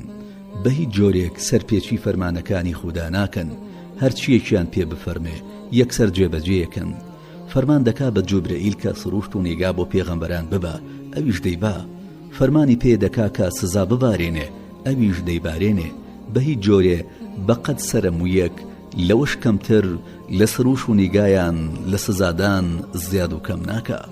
ئەو کاتێک کە خودای گەورە فەرمانی کرد سزای ئەو گوندانە بداکە بەرامبەر بە پێغەمبەر لوط وەستا بوونەوە، هەمویانی سزادا 7 گوند بوون. بە باڵێکی هەمویانی هەڵگرت و ئەوەندە بەرزیکردنەوە خەریک بوو لە ئاسمانی یەکەم بدەن. تەنانەت فریشتەکانی ئاسمانی یەکەم گوێیان لەوە ڕێی سەگەکانی ئەو 7 گوندە بوو. دوایی لەوێوە وەری گەڕاندن و بەرەو زەوی بەریدانەوە. ئەمە هەمووی بە فەرمانی خودا بوو. میکائیل کار بەدەستی باران بارینە، ئەو بە فەرمانی خودا باران دەبارێنێ. بارانیش زۆر جار خێر و خۆشی پێوەیە و کەم جاریش سزایە. یەکتک باران لە هەر کوێ بدا ئەوە بە فەرمانی خودایە. هەر کوێ تووشی کەم بارانی وشکە ساڵی ببێ ئەوەش هەر بە فەرمانی خودایە. هەر فریشتەیەک فەرمانێکی تایبەتی هەیە، فریشتەی گویانکێشان فەرمانبەری گویانکێشانە. ئەوە کاری ئەوە و خودا بۆ ئەوی دیاری کردووە. فریشتەیەک فەرمانبەری ئاگرە، ئەوە کاری ئەوە و خودای گەورە بۆ ئەوی دیاری کردووە. ڕێزوان کار بەدەستی بەهەشتە، ئەمە کاری ئەوە و خودا بۆ ئەوی دیاری کردووە. ئەو فریشتانە هەمویان بەڕێزن، هەمویان فەرمانبەری خودای گەورن، بە فەرمانی خودا کار دەکەن. مالیک بە فەرمانی خودا سزای جەهەنەمەکانەدات. ڕێزوان بە فەرمانی خودا پاداشتی بەهشتیەکان ئەداتەوە. ئیزرائیل بە فەرمانی خودا گویانی خەڵکە کێشێ، بەڵام جوولەکە بەرامبەر بە خودای گەورە بێڕێزن.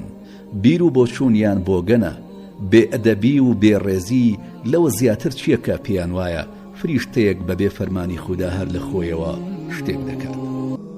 ڕەحمەتی خودات لێبێ گەورم، قسەکانت مرۆڤ دڵخۆشەکەن، وتەکانت مرۆڤ تێگەێنن.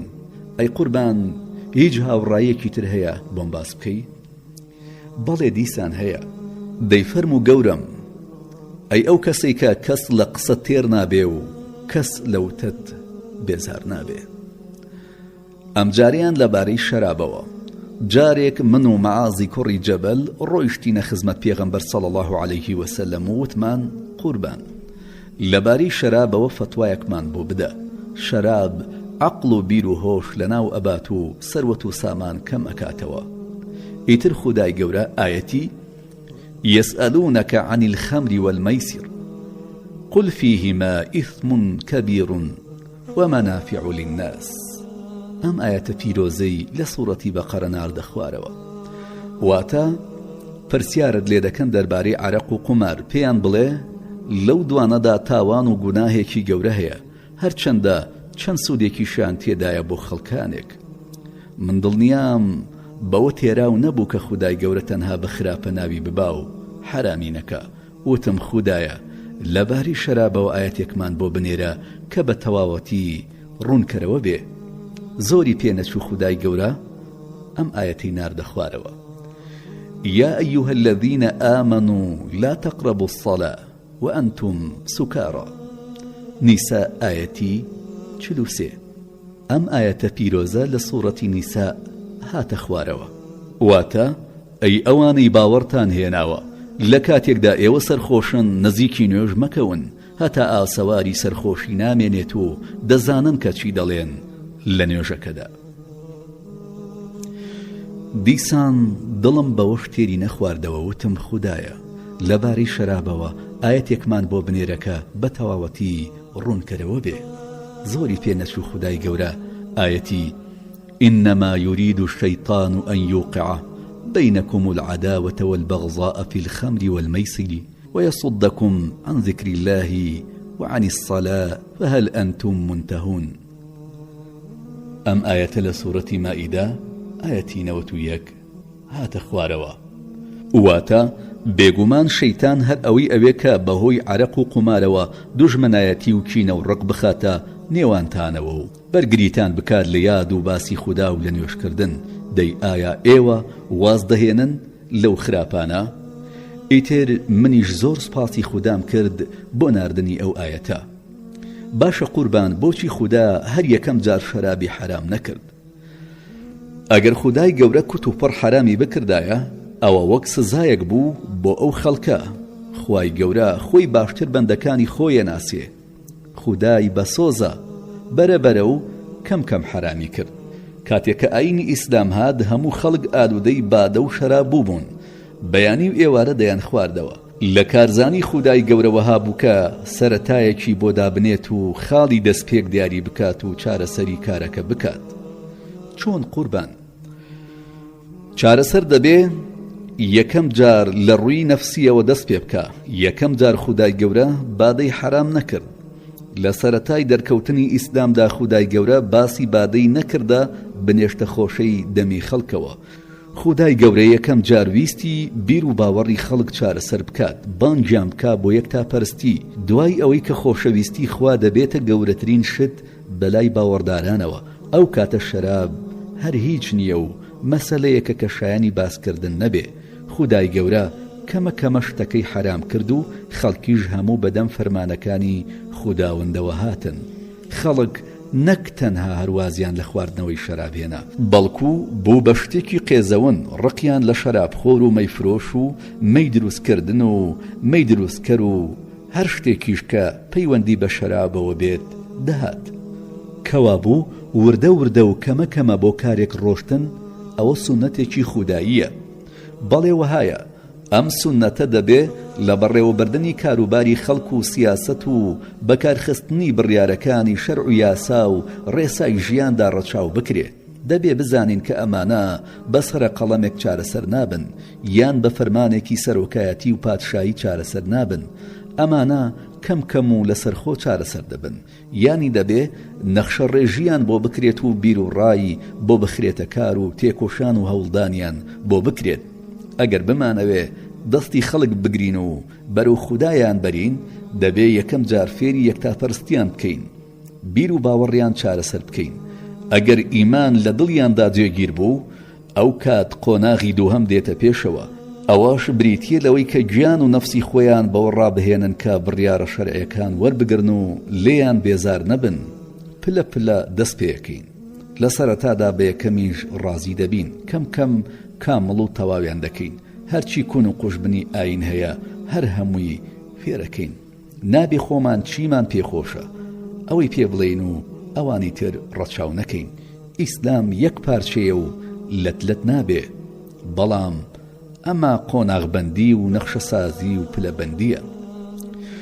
قسەیەکی زۆر جوانە قوربان، بەڵام پێم بڵێ بۆ تۆ لە سەرەتاوە لەگەڵ ئەوەدا بووی کە شەراب حرام بکرێت. ئەی چۆن لەگەڵ حرامبوونیدا نەبم؟ ئەهەر چۆن بێ من هەر پێم وا بوو کە خودا شەراب حرام دەکا لەبەر ئەو هۆکاری کە دوایی پێی حرام کرد. هۆکارەکە چی بوو؟ یەکەم بادە کەم ئاوەزی و بێعەقڵی پێوەیە. عەقڵ یەکەم هۆکاری ئەوەیە کە خودای گەورە داواکاری لە مرۆڤەکان هەیە. ئەوە تا داوا لە ئاژەڵ و گیاندارانی تر ناکات، چونکە عەقڵ و ئاوەزیان نییە. هەر کەسێکیش بە قەزا و قەدەری خودا عەقلی لەسەر خۆی نەبێ، بۆ نمونە شێت ببێ، ئەوە خودای گەورە هیچ داواکاریەکی لێ نەکردووە کەوا بێ شێت هەر شتێک بکات، ئازادە و هیچ تاوانێکی بۆ نانووسرێ. شێت یەکخواپەرستی لەسەر واجب نەکراوە، چونکە هۆکاری ئەمانە هەمووی ئاوەزە، کەوا بۆ مرۆڤ بەهۆی ئاوەزەوە لە ئاژەڵانی تر جیا بێتەوە و لە ئەوان بەڕێزترە. دەیبادەنۆشی هەوڵدانێکە بۆ ئەوەی کە مرۆڤ خۆی بەدەستی خۆی ئەو شتە لەدەست بدات کە بۆتە مای ڕێز و شکۆمەندی کەرامەتی، خۆی لە قاڵبی مرۆڤ بوون دەباتە دەرەوە. قوربان، ئەمە مانای وانییە کە مرۆڤ ئالەو چەند ساتەی کە سەرخۆشە هیچی لەسەر واجب نەبێ؟ نەخێر هەرگیز، کێوای گوتووە؟ ئەی قوربان، تۆ نەتفەرموو هەرکی عەقلی نەبێ هیچی لەسەر واجب نییە و خودا تەکلیفی لێ ناکا؟ بەڵێ ئەمە دروستە، بەڵام من بەبەستم لەو کەسانەیە کە عەقڵ و ئاوەزیان نییە، ئەوانەیە کە نیانە، نەک ئەوانەی کە خۆیان بەدەستی خۆیان بێ ئاوەز دەکەن و ئاوەز دەخۆیان دەتۆرێنن. ئەوانە ڕێک وەک مرۆڤی بە ئاوەز لێپرسینەوەیان لەگەڵدا ئەکرێ. ئەگەر لە کاتی سەرخۆشیدا کارێکی خراپ ئەنجام بدەن، بەرپرسن لەو کارە. بۆ نمونە ئەگەر سەرخۆشێک کەسێکی کوشت، دەبێ لە باتی ئەو کەسەدا بکوژرێتەوە. ئەگەر بە سەرخۆشی دزی کرد، دەبێ دەستی ببڕنەوە، دواییش دەبێ سزای سەرخۆشیەکان بچێژن. تێگەیشتم قوربان، ئەی باشە هیچ هۆکارێکی تر هەیە بۆ حرامبوونی شەراب؟ ئەو تاکە هۆکارە بەسە بۆ حرامبوونی، بەڵام هۆکاری تریش هەیە. بادەنۆشی جگە لەوەی کە مرۆڤ بێ ئاوەز دەکا، سامانیش لەناو دەبات و بەفی ڕۆیەدا. شەرعیش بۆیە هاتووە بۆ پارێزگاریکردن لە گیان و ماڵ و دارایی و چەند مەبەستێکی تر. بادەنۆشی گیان و ماڵ لەناو دەبا. ئەی ئەگەر پیا و دەوڵەمەند بێ، ئەو کاتچی ئەو هۆکارە هەردەمێنێ؟ بەڵێ، مەبەست لە ماڵ بەفی ڕۆدان ئەوە نییە کە مرۆڤ بکەوێتە سەر ساجی عەلی، بەڵکو مەبەست لە فیڕۆدانی ماڵ ئەوەیە کە بە جۆرێک خەرج بکرێ کە شیاو نەبێ. لەوە خراپتر چییە کە مرۆڤ ماڵ و سامانی خۆی لە ڕێگەی حرامدا بەکاربێنێ؟ زیاد لەوەش ئایا دەوڵەمەنی دەبێتە هۆی ئەوەی کە ئەو کەسەی بادەنۆشی دەکا عەقلی لەسەر خۆی بمێنێت و سەرخۆش نەبێ؟ ئەمە هۆکاری یەکەم بوو. ئەی ئەگەر مرۆڤ ئەوەندە بخواتەوە کە سەرخۆشی نەکاچی، هەر شتێ زۆرەکەی مرۆڤی سەرخۆش کرد، کەمەکەیشی حرامە. حرامبوونی بادە تەنها بە لە دەستدانی ئاوەزەوە نەبەسراوەتەوە، بەڵکو ئەوەیە کە یەکێکە لە هۆکارەکان. خۆ ئەگەر ئەو هۆکارەمان نەهێشت کە ئێمە پێمان وایە لەبەر ئەوە حرام کراوە، دیسان حرام هەر حرامە. ئەم بڕیارە بڕیارێکی شەرعیە و بڕیاری خودای گەورەیە. خودا خۆی نەبێ کەس ناتوانێ بڕیاری حەڵاڵ بوونی بادە بدە. خۆ شەرعیش تازە ئیتردا نابەزێ، چونکە پێغەمبەرایەتی کۆتایی هاتووە. ئەی قوربان، هۆکاری تر هەیە بۆ حرام بوونی شەراب؟ ئەی چۆن؟ ئەگەر هۆکارت بۆ باس بکەن، ئەمڕۆ لێ نابمەوە، بەڵام یەک هۆکارێکت بۆ باس دەکەم، ئەویش پاراستنی شکۆ و کەرامەتی ماڵ و خێزانە. پیا و چاودێر و لێپرسراوی ماڵە، ژنیش لە ماڵی خۆیدا لێپرسرا و چاودێرە. ئەمە بەرپرسیارەتیەکە لە ئەستۆی ژن و پیاودایە. خۆ سەرخۆشکردن ڕاکردنە لە بەرپرسیارەتی. ئەو پیاوەی کە خودا داوای لێ کردووە نازی ژنەکەی هەڵبگرێت و لەگەڵ منداڵەکانیدا بەسۆز بێ و گۆڕایاڵی دایک و باوکی بێ، ئەمە چۆن لە کاتی سەرخۆشیدا ئەمانەی لێ چاوەڕوانەکرێت؟ ئەمانەی چۆن پێەکرێ؟ نەک ئەوە ناکرێ، بەڵکو سەرخۆش زۆر جار دژی ئەمانە ئەوەستێتەوە، تەنانەت خوێن ڕێژی و تاوانی گەورە گەورە ئەکا. هیچی تر هەیە قوربان؟ مەبەستت لە شەرابە؟ نا قوربان، مەبەستم هاوڕایی خودایە لە تەکتۆدا. بەڵێ دیسان هەیە. دەی قوربان، بۆم باس بکە.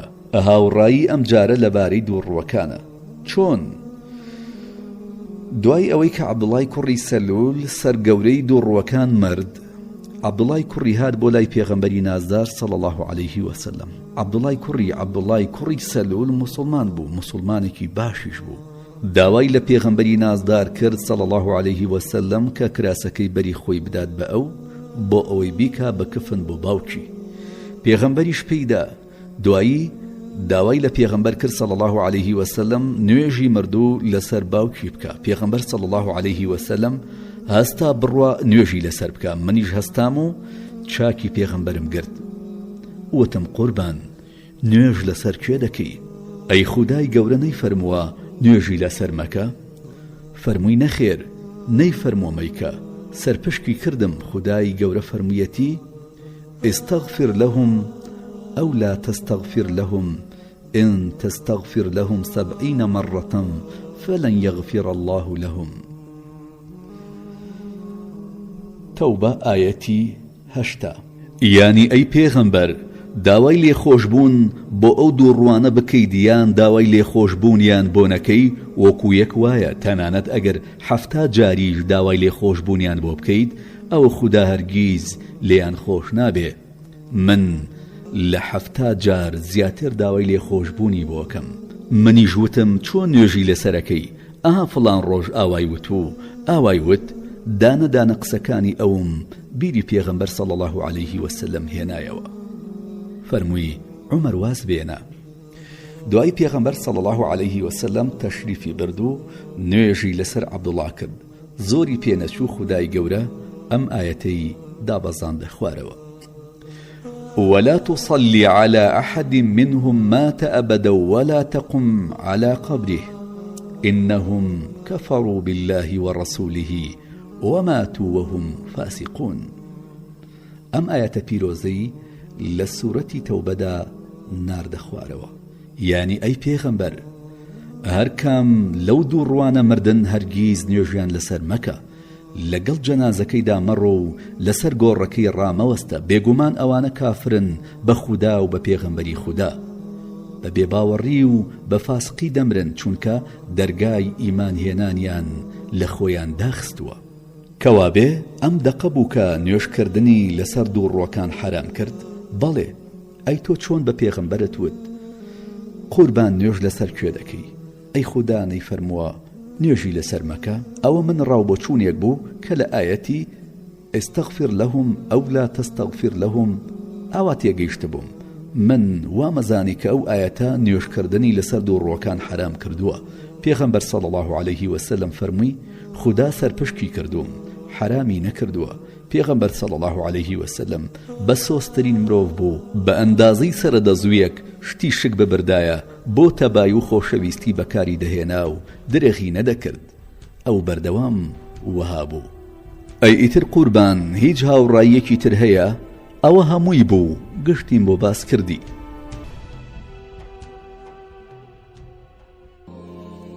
لە چیرۆکی ئیسلام بوونت شتێکم بەلاوە سەیرە. ئەویش هەڵوێستی فاتیمەی خوش بەلاوە سەیر بوو. ئەو کاتێک کە ئەویست کۆچ بکە ئەویش وەک فاتیمە وەڵامی دایتەوە بێپەروا سوور و ساف بێهێز. لەگەڵ ئەوەشدا ئێمە ئیسلام بکەین دەزانین کە بانگەشە بۆ ئیسلام هێشتا بەنهێنی بوو. حاڵی ژنانیش دەزانین ئەوان بەردەوام پلێک خوار پیاوان بوون. قوربان تۆ پێت وایە ئەو زیرەکی و چاو ئیمانەوە هەبێ یان هەر پەیوەندی بە سروشتی خۆیانەوە بوو بێ؟ بێگومان ئیمان سەرچاوەی هێزە چونکە باوەڕ و دڵنیایی بە مرۆڤ دەدا. لەوەش بێگومان بە کاسروشتیش دەوری خۆی هەیە و مرۆڤەکان بە سروشت لە یەکتر جیاواز دەبن. بەڵام ئەگەر ئێمە بین و بە تایبەتی باسی ئافرەت بکەین ئەوە بێگومان ئافرەت لە پیا و سۆزدارترە. ئەم سۆزداریە هەرچەندە زۆر کات خاڵی لاوازی ئافرەتە بەڵام ئالەم کاتانەدا خاڵی بەهێزیە چونکە سەرچاوی ئیمان دڵە. ئیمانیش یەکێکە لە بەهێزترین ئەو سۆز و عاتیفانی کە لە مرۆڤدا خۆی ئەنوێنێ. جا ئەو مرۆڤە ژن بێیان پیاو. بەڵام لە ئەم بابەتەدا زۆر جار ئافرەت لەسەرەوەی پیاوی شەوەیە. ئەم قسەی تۆ شتێکی بیرخستمەوە باسی کەنیزەکەکەی بەنی مؤمیل. من لە سەردەمی نەفامیدا پێش ئەوەی کە خودا هیدایەتم بدا بۆ سەر ئەم ئاینە پاک و پیرۆزە ئازاری ئەو ئافرەتە بەڕێزە خاوەن شکۆیم دەدا بەردەوام لێم دەدا. ئەویش بە ئەندازەی سەرەمویەک لە ئیمان و بیر و باوەڕی خۆی پاشگەز نەبوویەوە. من ئەوەندەم لێ دەدا ماندوو دەبووم. پێم دەوت ئیتر ماندوو بووم ناتوانم. ئەگەر ماندوو نەبام هەر لێم دەدای. ئەویش لەو ئیمانی کە خۆی ماندوو نەدەبوو وازی لێ نەدەهێنا بەڵکو سوورتر دەبوو. من ئالەو کاتانەدا وامەزانی کە خاوەن هێز و سام و هەیبەتم. بەخودا ئێستا ئەزانم کە چەند لاواز و بێهێز بووم لەو کاتەدا. ئێستا ئەزانم کە ئەو ئافرەتە چەندە پێرز بوو. ئەگەر موسڵمان نەبوو بام نەمەزانی بەرامبەر بە ئەو ئافرەتە من دۆڕاو بووم. ئەروە مەزانی کە بەهێز و دلێر خۆم بووم. ئەبوو جەهلیش وها بوو. ئەو سومەیەی دایکی عەماری لەسەر دینداری کوشت. دوارکەوتنی بەدەست ئەو یەکەم شەهید بوو لە ئیسلامدا. ئەبوو جەهلیش بەڕوو ڕەشی و زەرەرەوە دنیای بەجێهێڵا. ئەوەتانێ نازنابی ئەبوو جەهلی بەسەردا دابڕا، یانی سەرچاوە و باوکی نەفامی و نەزانی. ئەو کەسەی کە بڕوا بە خودا دەهێنێ و مسڵمان دەبێ دەزانێ کە مردن لە ڕێگەی بەرنامەی خودادا دۆڕان و شکست نییە بەڵکو سەرکەوتنە. ئەو کەسەیش کە تاریک بینە و لەگەڵ تیشکی خۆردا شەڕ دەکا ئەوە تەواو لەناو گۆمڕایی و تاریکیدا سەرخۆش بووە. نازانێ بەری خۆر بە بێژنگ ناگیرێ، نازانێ ڕۆشنایی لەناو ناچێ، نازانێ ئەوانەی کە لە ڕێی خودادا دەکوژرێن بەرەو ژیانێکی هەتاهەتایی دەڕۆن. بەڵێ فاتیمەی خوشکم توانی بەرەو ڕووی من بوەستێتەوە. منێک کە بە تووڕە و توند و تیژ و بوێر ناوبانگم بڵاو بووبووەوە. منێکە کەس پێی نەئەوێرام، بەڵام فاتیمە ئەیزانی کە لەسەر حەقە. ئەگەر مرۆڤێکیش گەیشتە ئەم بیر و بڕوایە خۆی بە حەق زانی تازە ئیتر بڕوای بەهێز و توانای خۆی هەیە. بڕوای بەوە هەیە کە ئەتوانێ بەرامبەر بە هەموو نەهامەتیەک بوەستێتەوە. هەمیشە ئەو ئاواتەیشی هەیە کە بتوانێ دەستی ئەو کەسانە بگرێکە لە دەریای نەفامیدا خەریکە ڕۆ ئەچن و ئەخنکێن. ئاواتی ئەوەی هەیە کە لەو دەریایە ڕزگاریان هێنێ بۆ لێواری بیر و بڕوا و ئیمانهێنان. کوڕم، هێزی ئافرەت لە نێو دڵیدایە، دڵیش چاوگەی ئیمان و باوەڕە. کەوابوو ڕۆڵی ژنان لە ئیسلامدا لە ڕۆڵی پیاوان کەمتر نەبووە و بگرە جارجاریش زیاتر بووە. با یەک نمونەت بۆ باس بکەم. یەکەم کەسێک کە ئیمانی بە پێغەمبەر هێنا ژن بوو. هەر کە پێغەمبەر صلی الله علیه وسلم باسی پێغەمبەرایەتی خۆی بۆ کرد هیچ دۆردۆنگی و دوودڵیەک ڕووی تێ نەکرد و ئیمانی پێهێنا. ئەو یەکسەر بڕوای بە قورئان هێنا. جیاوازی کلتوری خێڵایەتی و عەرەبی ئەو سەردەمە لەگەڵ قورئاندا نەبوونە لەم پەرد لە بەردەم بڕواهێنانی. ئەوە لەم کاتەدا دڵ بڕیاردەرە. دڵ بڕیاری داوتی ئەشهەدو ئەن لا ئیلاهە ئیلا الله وئەنە محەممەدەن ڕەسوول الله. بەڵێ خات و خەدیجە بێد و دڵی خۆی لە ئیسلامدا دیتەوە، بە عەقڵ بە پارە بە دڵ لە پێناوی خودادا بۆ سەرکەوتنی ئاین جەنگە، بە بێد و دڵی بووە پشتیوانی پێغەمبەری ئازیز و نازدار. هیچ کات دوودڵی ڕووی تێ نەکرد پێش ئەوەی کە پێغەمبەر بفەرمێ بووم بە پێغەمبەر. ئەو ئیمانی پێهێنا. ئەو وەک ژن و هاوسەر، وەک خۆشەویستێک، وەک هاوڕێ ئیمانی بە پێغەمبەری نازدار هێنا. دوای ئەوەی کە پێغەمبەریش فەرمووی لەلایەن خوداوە سروشم بۆ هاتووە، یەکسەر وتی مزگێنی ئەی کوڕەمام، خوا ڕاوستاوت بکە بەو کەسەی کە گیانی خەدیجەی بەدەستە. هیوام وایە کە تۆ پێغەمبەری ئەم ئومەتەبی. دەی ئیتر کەس گومانی هەیە کە ژن بەشێکی دانەبڕاوی کۆڵەکەی بانگەشەیە؟ خەدیجە چاوەڕێی نەکرد هەتاوەکو پێغەمبەر دەفەرمێ من بووم بە پێغەمبەر. پێش ئەوەی کە ئەو بفەرمێت خەدیجە ئیمانی پێهێنا، بە شوێن بەڵگەدا نەگەڕا، بەبێ هیچ ڕامان و دواکەوتنێک بوو بە یەکەم ئافرەت کە بڕوای بە پێغەمبەر هێنا بێ. ئەو هەر لە سەرەتاوە دڵی بوو بووە نیشتیمانی بیر و باوەڕی بتە و دڵی بوو بووە نیشتیمانێک بۆ پێغەمبەر. بۆیە دووباری دەکەمەوە دەڵێم دڵەکانی یەکەم هەوارگەی ئیمانن. ئەو هەوارگانە دەبنا بتەوی بیر و باوەڕ و خۆڕاگری. بۆیەش خودای گەورە پێش ئەوەی کە عەقڵ و ئاوەز بدوێنێ دڵەکان ئەدوێنێ. ئەوەتانێ خودا لەباری کافرانەوە دەفەرمێ لەهم قولوب لا يفقهون بها. واتە دڵیان هەیە و پێی تێناگەن. دیسان دەفەرمێ فإنها لا تعمى الأبصار ولكن تعمى القلوب التي في الصدور. واتا لراستيدا چاوان كور نابن أو دلانا كور دبن كلناو سينكان دان. مروف بدل عقل وردگريو تيدگا. دڵ پێویستە بینەر بێ بۆ ئەوەی تێبگا و عەقڵ وەربگرێ. پێویستی بە نور و ڕۆشنایی هەیە بۆ ئەوەی ببینێ. لە هەر شوێن و جێگایەک ئیمان و باوەڕ هەبوو نور و ڕۆشناییش هەیە. خەدیجە دایکی ژنە ئیماندارەکانە، ئەو ژنانەی کە گیان و ژیانی خۆیان کردە گۆڕی و درێغیان لە هیچ هەوڵ و تێکۆشانێک نەکرد لە پێناو ئەو نور و ڕۆشنایی کە خودا خستیە دڵیانەوە، بەڵکو ئافرەت و ژنی وا هەبوو پەلەپەلی بوو بۆ ئەوەی بگاتە ئیسلام کۆچ بکە. سوور بوون لەسەر ئەوەی کە لە ڕیزی پێشەوەی ئیمانداراندا بن. پێشبڕکێیان بوو بۆ گەیشتن بەو ڕێز و کەرامەتە. ئەسمائی کچی عەمیسیش یەکێک بوو لەو ئافرەتانە. ڕۆژێ چوون بۆ لای حەفسەی کچم، ژنێک لەوێ بوو. وتم ئەوە کێیە؟ حەفسە وتی ئەسمائی کچی عەمیسە. وتم ئەسمائی حەبەشی دەریایی؟ ئەسما خۆی وەڵامی دایەوە وتی بەڵێ.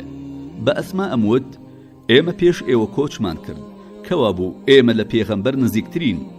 ئەسما تووڕە بووتی نا بە خوداوانیە، ئێوە لە لای پێغەمبەر بوون صلی الله عليه وسلم، هەر کامتان برسی بوایە تێری دەکرد، نازی دەکێشان، بەڵام ئێمە ئاوارە و دوورە وڵات بووین، دەربەدەر و ئازارکێش. ئەوەش تەنها لەبەر خودا و پێغەمبەری خودا. بخودا نەتامی ئاو دەکەم نەتامی نان، ئەتاوەکو ئەو قسەیت بۆ پێغەمبەر صلی الله عليه وسلم نەگەڕمەوە. ئێمە ئازار دەدراین، دەترسێنراین، ئەوەش بۆ پێغەمبەر صلی الله عليه وسلم باسەکەم. لێی دەپرسم بە خودا هیچ شتێ زیاد ناکەم و درۆیش ناکەم، چیمان بەسەر هاتووە ڕێک ئەوەی بۆ دەگەڕمەوە. ئەسما ڕۆیشت بۆ لای پێغەمبەر صلی الله عليه وسلم وتی ئەی پێغەمبەری خودا، عومەر ئاوا و ئاوای وتووە. پێغەمبەری نازدار صلی الله عليه وسلم فەرمووی عومەر لە ئێوە نزیکتر نییە لە منەوە. عومەر و هاوڕێکانی عومەر یەک کۆچیان کردووە، بەڵام ئێوەی ئەهلی کەشتی دوو کۆچتان کردووە.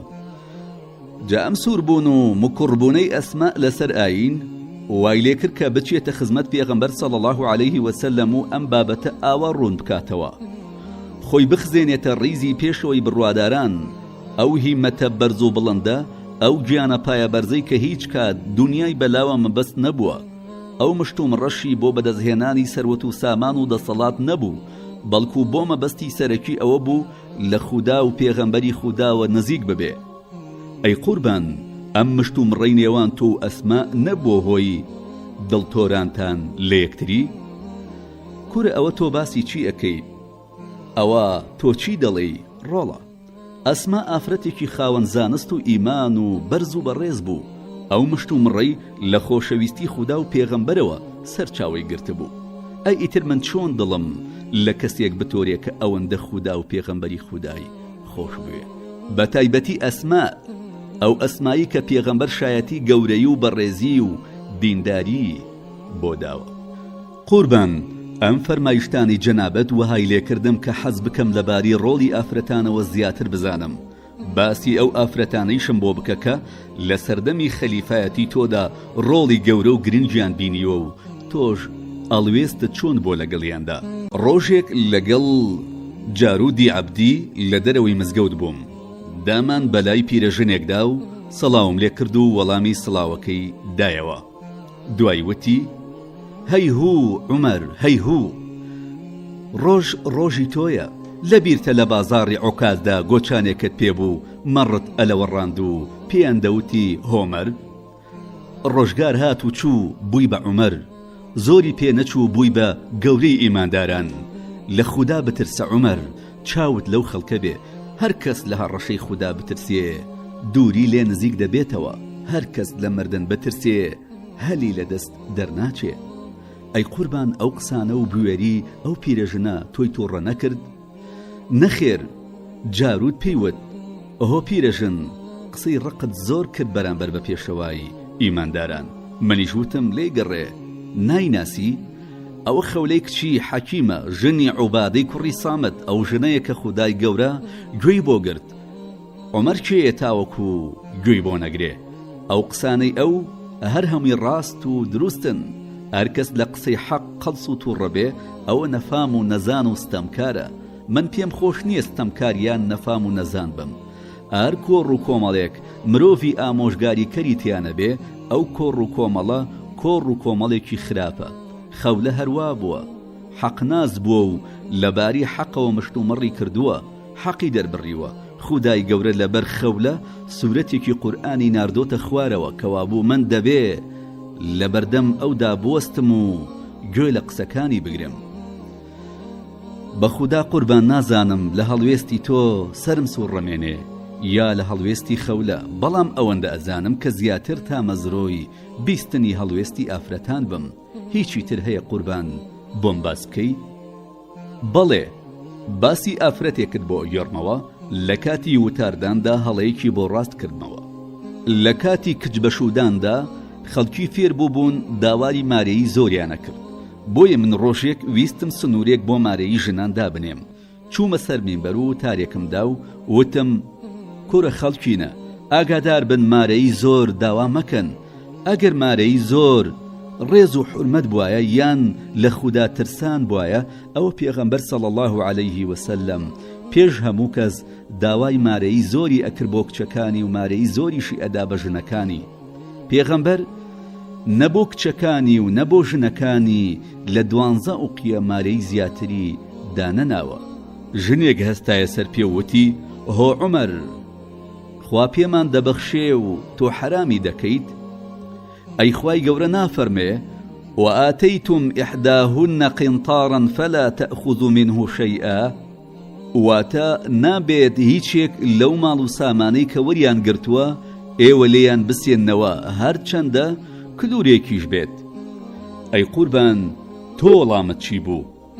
وتم ئەو ژنە هەقی پێکا و عومەر هەڵەی کرد. باشە قوربان، بۆ مەقام و شکۆی تۆ وەها باشتر نەبوو لەسەر مینبەر و بە بەرچاوی خەڵکەوە پەشیمان نەبیتەوە و دوایی دوو بە دوو لە لای ئافرەتەکە پەشیمان بووبایتەوە؟ کوڕم، دانان بە هەڵە و کەم و کوڕیدا کەمایەتی نییە، بەڵکو خۆخاوێنکردنەوە و گەورەییە. مرۆڤ مرۆڤە و شایەنی هەڵەیە. من چۆن دانم بە هەڵەی خۆمدا نەنایە و خۆم پێشتر وتە بووم بوێری خەڵک بەرامبەر بەدەسەڵات چ بوێریەکی چاکە.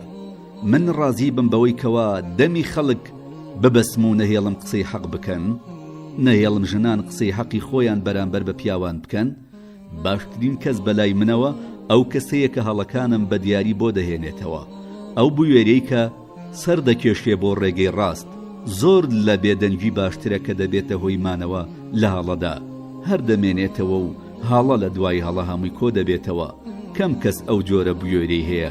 شیفای کچی عەبدوڵڵا یەکێک بوو لەو کەمانە. باشە قوربان، ئەو شیفایە هەر ئەو ژنە نەبوو کە یەکەم کەس بوو بە چاودێر بەسەر بازاڕەوە. با ئەو بوو شیفای کچی عەبدوڵڵای عەدەوی قوڕەیشی بوو. ژنێکی دامەزرا و عاقڵ و بە حورمەت بوو. پێغەمبەری دیبوو تەنانەت پێش کۆچ موسڵمان بوو. ئەو یەکێک بوو لەو ژنانەی کە لە سەرەتای کۆچەوە کۆچی کرد بۆ مەدینە. پێغەمبەر صلی الله علیه وسلم جار جار سەری لێدەدا و لە ماڵیان دەمایەوە. پێغەمبەر صلی الله علیه وسلم خانوویەکی دابین کردبوو بۆی لەگەڵ سولەیمانی کوڕیدا تیایدا ئەژیان. شیفا لە سەردەمی نەفامیدا خوێنەوار بوو، ئەیتوانی شت بنووسێ. ئەو کاتە ئەوە شتێکی زۆر دەگمەن بوو. تەنانەت پێغەمبەر درودی خوای لەسەر بێ داوای لێکرد کە حەفسەی خێزانی کە کچی منیشە فێری نووسین بکە. فەرمودەی لە پێغەمبەرەوە صلی الله علیه وسلم ڕیوایەت کردووە. لە سەردەمی خەلافەتی ئەبوو بەکریشدا لە کۆڕ و کۆبوونەوەکاندا ئامادە دەبوو، خاوەنی ڕاو بڕیار بوو. لە سەردەمی منیشدا هەروەها بوو. هەر کاتێک پرس و ڕاوێژم بە خەڵک کردبێ پرسم بە ئەویش کردووە. شیفا لە بازاڕی مەدینەدا شوێنێکی تایبەتی دوکانێکی هەبوو کاری تێدا ئەکرد. ئەو وەک شارڕەک بوو لە مەدینەدا. هەر جار بڕۆشتمایەتە بازاڕەوە سرم لێدا. شیفا ئافرەتێکی ئەوەندە عاقڵ و دامەزرا و نمونە بوو. من حەزمە کرد هەرچی ئافرەتی موسڵمانە هەمووی وەها بێ. ئەم ئومەتی ئیسلامە ئومەتێکی گەورە و بەهێزە. من هەمیشە هەوڵم داوە ئەو گەورەی و بەهێزیە لە ئافرەتانیشدا دەربکەوێ. بۆیە زۆر بەوە تووڕە دەبووم کە شتێکم دیبە لە بەهێزی و ئازایی ژنانی کەم بکردایەتەوە، یان ئافرەتێکی مەزن خۆی بە شتێکی کەم و بێنرخ خەریک بکردایە. یەکێک لەو شتانی منی تووڕە کرد ئەو بوو ڕۆژێک دام بەلای هەندێ کیژۆڵەدا دەفیان لێدا و دەیان گوت گۆرانی دەڵێین، گۆرانی دەڵێین، ئێمە هەمومان گۆرانی دەڵێین، هەر بۆ گۆرانی دروست کراوین. منیش بە قامچیەکەم هەمویانم ترساند و ڕاوم نان و وتم درۆ دەکەن، درۆ دەکەن، خوددا ملی شەیتان بشکێنێ. ئەوە شەیتان ئەو قسەی خستۆتە سەر دڵ و زمانتانەوە. خەڵک بۆ کارێکی مەزن و گرنگ دروست کراون، ژن و پیا و جیاوازیان نییە. هەر لەبەر ئەوەش بوو کە پیاهەڵدان و شین و ڕۆڕۆم لەسەر دووکە بێژەکان مەنع دەکرد. بە خوددا هەر شین گێڕێکم دیبێ شمقاڕم پێش زمانم کردووە و بەر شمقاڕم داوە. شین و ڕۆڕۆکردن کارێکی خراپە و ئیسلام حرامی کردووە. شکۆ و هەیبەتی ئافرەت کەم دەکاتەوە. کەوابێ ژنان تەنیا لە بواری ئاینپەروەریدا ڕۆڵیان دیوە، بەڵکو لە بواری بەڕێوەبردنی حکوومەتیشدا ڕۆڵیان هەبووە. ئەی چۆن ژنان ڕۆڵێکی مەزنیان هەبوو. دەوڵەت بە چینێک ڕاناوەستێ، هەر کەسە و ڕۆڵی خۆی دەبینێ و دەوڵەت پێویستی بە هەموو کەسێکە. ئەگەر پیاوان حکوومەت و دەوڵەت دروست بکەن، ئەوا ژنان پیاوان دروست دەکەن. مەبەستم منداڵبوون و نەسەب نییە، مەبەستم پەروەردەیە، مەبەستم پێگەیاندنە. هەرچەند ئەم ڕۆڵبینینە خەڵک وەک خۆی بەرز نای نرخێنێ، بەڵام نەکەم نییە، بگرە زۆریشە. زیاد لەوەش ژنان ڕۆڵی تریان هەبووە. لەگەڵ پیاواندا لە جەنگەکاندا بەشداریان کردووە. پیاو بۆ شەڕ و شیر و تیر، ژنیش بۆ برین پێچی و فریاکەوتنی برینداران. هەر کەس بە گوێرەی هێز و بازووی خۆی، لەبەر ئەوەی کە هێزی ژنان لە ناو دڵیاندایە. ئەوە دواوەی سوپات جێگەیانە. برینداران تیمار دەکەن، فریای لێ قەوماوان دەکەون، چونکە هێزی پیاوانیش لە بازوو مەچەکەکانیاندایە. تیر و شیر بەدەستەوە دەگرن و لە پێشی پێشەوە شاڵاو دەبن. چەند تێڕوانینێکی بەرز و بە نرخت هەیە قوربان بۆ ئافرەتان. ئێستا ئیزنم ئەدەی قیتاری قسەکانم ڕوو بکەمە شوێنێکی ترەوە، با کەمێک لە باسی سیاسەت و حکوومەت و چاودێر و ماودێرەوە دوور بکەوینەوە. بە ئارەزووی تۆ چه پرسیارێکت هەیە فەرموو. باسێکی گرنگ بیستومە کە تۆ ڕۆڵێکی کاریگەر تێدا دیوە. چەندین قسەم لەو بارەوە بیستووە کە هەندێکیان بەیەکەوە دەگونجێن و هەندێکیان دژ بەیەکن. چه باسێک؟ قوربان باسی شیعرە. شیعر لق و پۆپی زۆرە، بەڵام تۆ مەبەستت لە دژبەیەک چی بوو؟ دوایی لەو بارەوە پرسیارت لە یەکەم و ڕوون دەبێتەوە. بەڵام قوربان مەسەلەی نێوان تۆ و کچەکەی هەرەمی کوڕی سینان چییە؟ ئەو کچە جارێک وەک وەفد هات بۆ سەردانی من، لێم پرسی ئەوە باوکت چ شتێکی بەخشیوە بە زوهەیر وا ئەوەندە پەسەنی داوە و بۆتە قسەی سەرزاری عەرەب؟ ئەوەتی لە بیرمان نەماوە، نازانین چیمان بە زوهەیر بەخشیوە. منیش وتم بەڵام ئەو شتەی زوهەیر بەخشیوێتی بە ئێوە لە بیر ناکرێ. قوربان پێم بڵێ هەرەمی کوڕی سینان کێیە؟ مەبەستت لەو قسانەی کە لەگەڵ کچەکەیدا کردت چی بوو؟ هەرەم دەمپیسی و گەورەی تیرەی غەتەفان بوو. لە نێوان تیرەی عەبەس و تیرەی زەبیان شەڕێک هەڵگیرسا بوو. 40 ساڵی خایەندە بوو. ئەرەم کێشەکەی بڕیەوە و خوێنی کوژراوەکانی دا و ئاشتی کردنەوە. زوهەیر شعرێکی پیا هەڵدا، هەرەمیش لە باتی ئەو شیعرە بەخششێکی زۆری پێدا. من ئەمویست بزانم ئەو بەخششە چەند بووە و چی بووە، بەڵام کچەکەی هەرەم لە بیری نەما بوو چیان بە زوهەیر بەخشیوە. منیش وتم تۆ نازانی چیان بە زوهەیر بەخشیوە، بەڵام ئەوەی زوهەیر بە ئێوەی بەخشی لە بیر ناکرێ. مەبەستم ئەوە بوو کە وێژە هێزێک و دەسەڵاتێکی وەهای بەسەر مێژوودا هەیە کە مەپرسە. وێژە هەرچی تۆمار کرد بێ بە زۆری نەفەوتاوە و ماوە. هەرەم یەکەم کەس نەبووە کە دوو تیرە و هۆزی ئاشت کرد بێتەوە، بەڵام ئەو جۆرە جوامێریانە لەبیر کراون چونکە وێژە تۆماری نەکردوون. ئەو پاداشتەش کە زوهەیر وەریگرت هەمووی خەرج کرد و کەسیش نازانێ چەندی پێبەخشرا و چۆنی خەرج کرد. بەڵام ئەوەی زوهەیر بەخشی هەر دەمێنێتەوە و لەبیر ناکرێت چونکە زوهەیر ئەدەبی بەخشی شعرێکی پڕمانا و مەزن. دیسان سیر بکە سەخرناوێ کوژرا و خۆشکەکەی شین و شەپۆڕی بۆ کرد. ئەو سەخرە یەکەم کەس نەبوو کە کوژرا بێ و شین و شەپۆڕی بۆ کرابێ، بەڵام چونکە خەنسای خوشکی شعرێکی بەهێزی پێدا هەڵدا ئاتا مێژوو ماوە ناوی سەخریش هەردەمێنێ و خەڵک چین لە دوای چین دەیناسن و باسی یەکن. لەولاشەوە تەماشایەکەین کە بە هەزاران و زۆر زیاتریش کوژراون، ناویان بۆ بە خۆڵەمێش و لەبیر کراون. قسەیەکی جوانە، شتێک لە دڵمدا دێ و دەچێ. ئەم باسە وام لێیەکە لێت بپرسم چییە بیڵێ؟ زۆر جار بیستومە ئیسلام بە چاوێکی پڕبایەخەوە لە شێعر ناڕوانێ.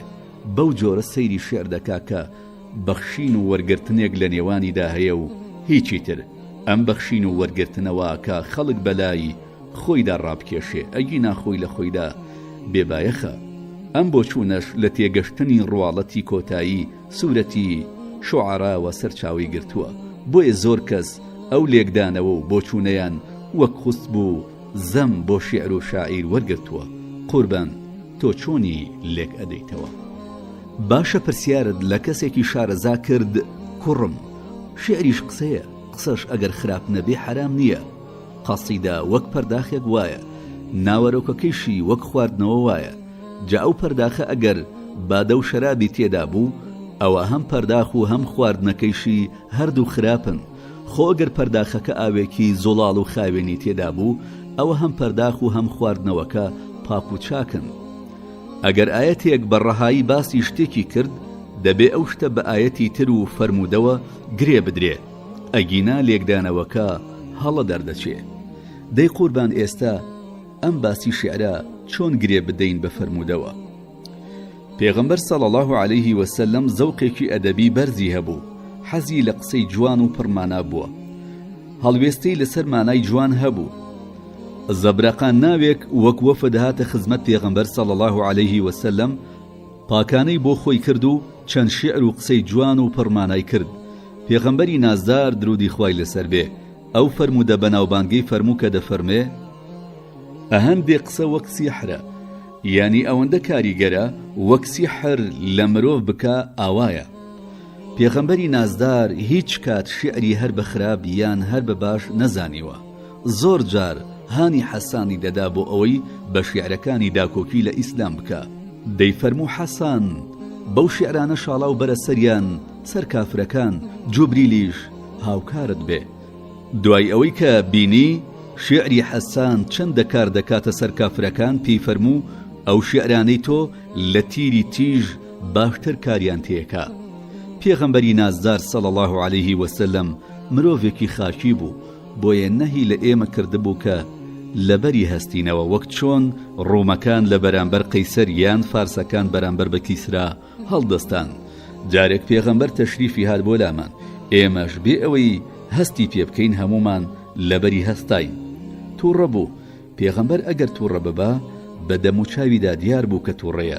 حەسان هەستا و چەند شیعرێکی وت. چی وت؟ وتی فەرزە لەسەر من لە بەرد هەستم، تەرکی فەرز بۆ من کارێ دزێوە، پێم سەیرە هەر کەس بەبیر و هۆشە جوانی ببینێ و نەوەستێ پێوە. ئێتر پێغەمبەر هاتەوە سەرخۆ و تووڕەیەکەی نەما. پێغەمبەر درەنگ تووڕە دەبوو، زوو ئاش دەبوویەوە. کەعبی کوڕی مالیکیش حکمی لە سێدارەدانی بۆ دەرچوو بوو. ئەهاتە خزمەتی پێغەمبەری نازدار صلی الله علیه و سلم، داوای لێبوردنی لێکرد و قەسیدە بەناوبانگەکەی بانە سوعادی وت کە سەرەتاکەی ئاوایە: سوعاد تۆراوە دڵم غەمگینە، توێ-توێی دڵەکەم داخ و بەتینە. کەعب بەردەوام بوو ئەمانەیشی وت: بیستومەکەوا پێغەمبەری خوا هەڕەشەی لێم کرد، هەر هەمە هیوا بمبەخشێت چونکە ڕۆشنایی و نورە، شمشێری خوایە تۆڵە لەو دوورە. پێغەمبەر صلی الله علیه و سلم کەواکەی خۆی لەبەرداکەند و کردیە دیاری بۆ کەعب. دوای ئەوەی خەنساش موسڵمان بوو، پێغەمبەری نازدار درودی خوای لەسەر بێ پێی فەرموو: ئادەی خوونەیس، بزانم باسی سەخر چییە و چۆنە.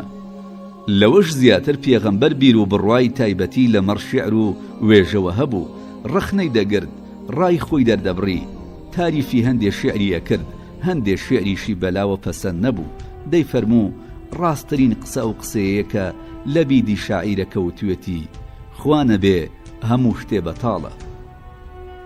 دوایی نیوەکەی تری بیست کە دەڵێ: یەک خۆشی نییە تا سەر بمێنێ. فەرمووی: درۆ دەکا، خۆشی و ناز و نیعمەتی بەهەشت هەتا سەر دەمێنێ و کۆتایی نایەت. پێغەمبەری نازدار درودی خوای لەسەر بێت شیعری ئومەیەی کوڕی ئەبوو سەڵتی پێ جوان بوو. ئومەیە ماوەیەکی زۆر لە سەردەمی نەفامیدا ژیا بوو. ئەو بتپەرست نەبوو، بڕوای بە شیرک و گومڕایی نەبوو، وەک وەرەقەی کوڕی نەوفەل و قۆسی کوڕی ساعیدە. بەڵام ئومەیە سەردەمی ئیسلامی بینی، کەچی موسڵمانیش نەبوو. لەگەڵ ئەوەشدا پێغەمبەر درودی خوای لەسەر بێت هەر شیعرەکانی پێبەرز و پڕمانا بوو. دەی فەرموو: ئومەیە زۆر نزیک بوو لە ئیسلامەوە و خەریک بوو موسڵمان بێ. جارێک گوێی لە شیعرێکی ئومەیە بوو، فەرمووی: شیعرەکانی موسڵمانانن، بەڵام بەدڵ موسڵمان نەبوو. گەورم کەوا بێ شیعریش هەمان حکم و بڕیاری قسەی ئاسایی هەیە، هەر کامیان جوان و باش بێ پاداشتی لەسەر وەرەگیرێت و هەر کامەش خراپ بێت سزای لەسەر وەرەگرێت. ڕەوانیە بۆ ئاینێکە کتێبە ئاسمانیەکەی پڕ بێ لە ڕەوانبێژی و دژایەتی شیعریش بکە. ڕێک وایە. بەخوا ڕاستت کرد قوربان. لەباری شیعرەوە پرسم بە کەسێکی شارەزا کرد: قوربان، باسی شیعر و وێژەم بەلای پێغەمبەرەوە بیست، دەمەوێ باسی خۆتم بۆ بکەی لەگەڵ شیعر و وێژەدا، بینت چۆنە؟ باشە کوڕم، باسی چیت بۆ بکەم و لەکوێوە دەست پێ بکەم؟ پرسیاری زۆرم لە هەک بەدایە، هیوادارم مۆڵەتم پێ بدەی هەموو پرسیارەکانم بکەم، ئاتاوەکو هەک بەکەم خاڵی دەبێتەوە. دەی کوڕم بپرسە. باسی خۆت و حەسانم بۆ بکە. بیستومە لە سەردەمی خەلافەتی تۆدا حەسان لە مزگەوتدا شیعری وتووە و تۆش نەهیت لێ کردووە. بەڵێ وایە. ڕۆژێک دام بەلای مزگەوتدا گوێم لێبوو حەسان لە مزگەوتدا شیعریەوت. منیش وتم: ئەوە لە مزگەوتی پێغەمبەر درودی خوای لەسەر بێ شیعر دەڵێی؟ ئەویش وتی: بەڵێ، من لە مزگەوتدا شیعرم وتووە و کەسێکی لە تۆ باشتریش گوێی لێم بووە، مەبەستی پێغەمبەر بوو. دوایی لای کردەوە بەلای ئەبوو هورەیرە داوتی: تو خودا ئەبوو هورەیرە، تۆ خۆت لە پێغەمبەرت نەبیست بە منی فەرموو لە جیاتی من وەڵام بەرەوە. خوایە گیانە پیرۆزەکە جوبرەئیل بکەرە یارمەتی دەری. ئەبوو هورەیرە وتی: با، ئەی تۆ چیت کرد؟ وازم لێ هێنا و ڕۆشتم. دەیمادام پێغەمبەر ئیزنی دابێ لە مزگەوتدا شیعر بڵێ، خۆ دەبێت تۆش ئەوەت زانی بێ کە ئیتر بۆچی نەهیت لێ کردووە. من لەبەر ئەوە نەهیم نەکرد کە شیعر حرام بکەم یان شیعر وتن لە مزگەوتدا قەدەغە بکەم، بەڵام من ئەو سەردەم و ماوەی کە شیعر لە مزگەوتدا دەوترا دەمناسی و دەمزانی. ماوەیەک بوو شیعر لە نێوان ئێمە و قوڕیشدا کەرەستەی جەنگ و داشۆرینی یەکتر بوو. بۆیە بە زەرورم دەزانی ئەو ماوەیە وابێ خۆمزانی هەموو شتێکی حەڵاڵ هەر بە حەڵاڵی دەمێنێتەوە، بەڵام بارودۆخیش کاریگەری هەیە. منم ویست لە جیاتی ئەوەی شیعر لە مزگەوتدا بگوترێ ئاەت و فەرمودەی تێدا بگوترێتەوە. پێم وابوو بەو کارە دەرگایەکدا دەخەم کە ئەگەر بەکراوی بمێنێتەوە مزگەوت دەبێت بە گۆڕەپانی شیعر و شانامە.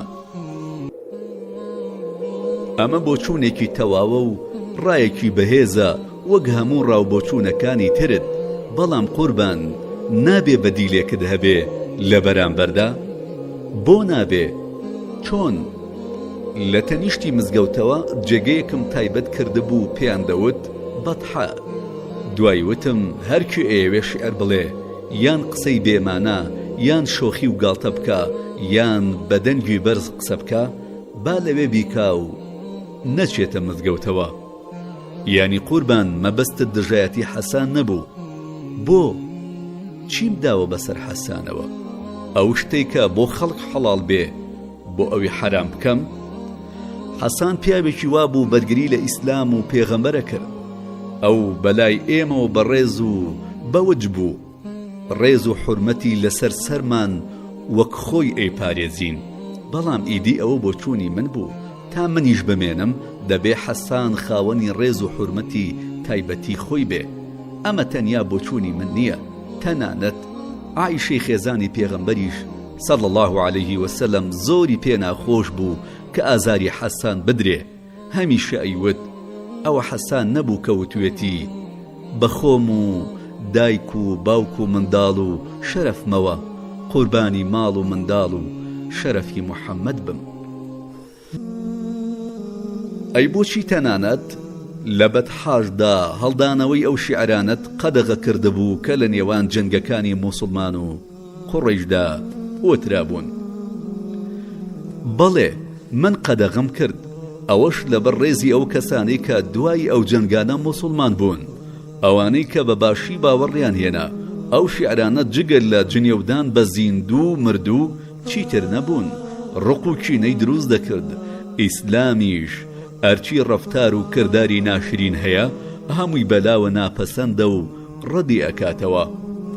یانی قوربان تۆ شیعروتن کە خۆی لە خۆیان حەڵاڵە قەدەغەت کرد لەبەر پاراستنی ڕێز و حورمەت و خۆشەویستی نێوان موسڵمانان؟ بەڵێ وایە. ئەی قوربان تۆ شعری کام شاعیرت بەلاوە پەسەندە؟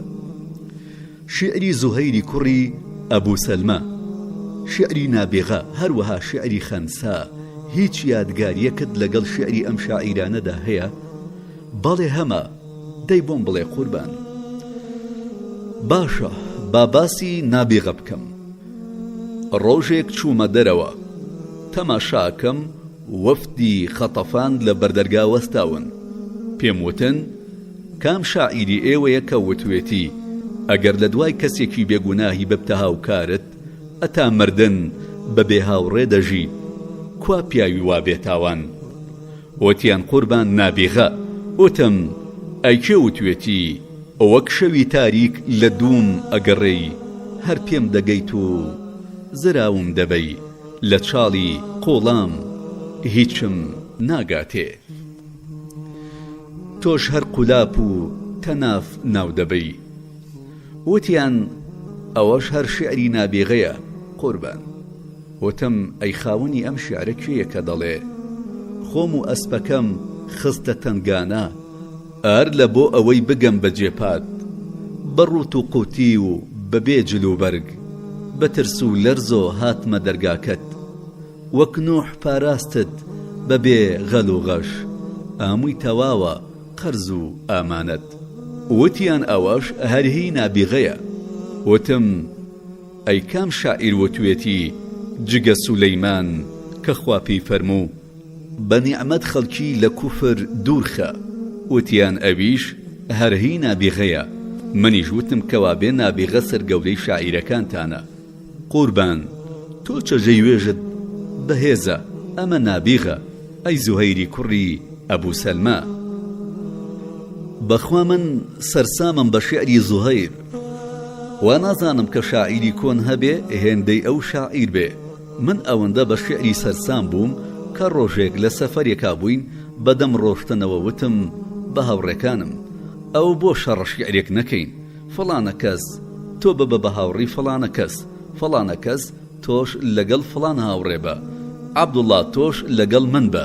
عەبدوڵڵای کوڕی عەباس هەرچەند لە تەمەنا لاو بوو بەڵام زۆرم خۆشەویست، چونکە خزمی نزیکی پێغەمبەر بوو، زۆریش لە خواترس و موسڵمان بوو.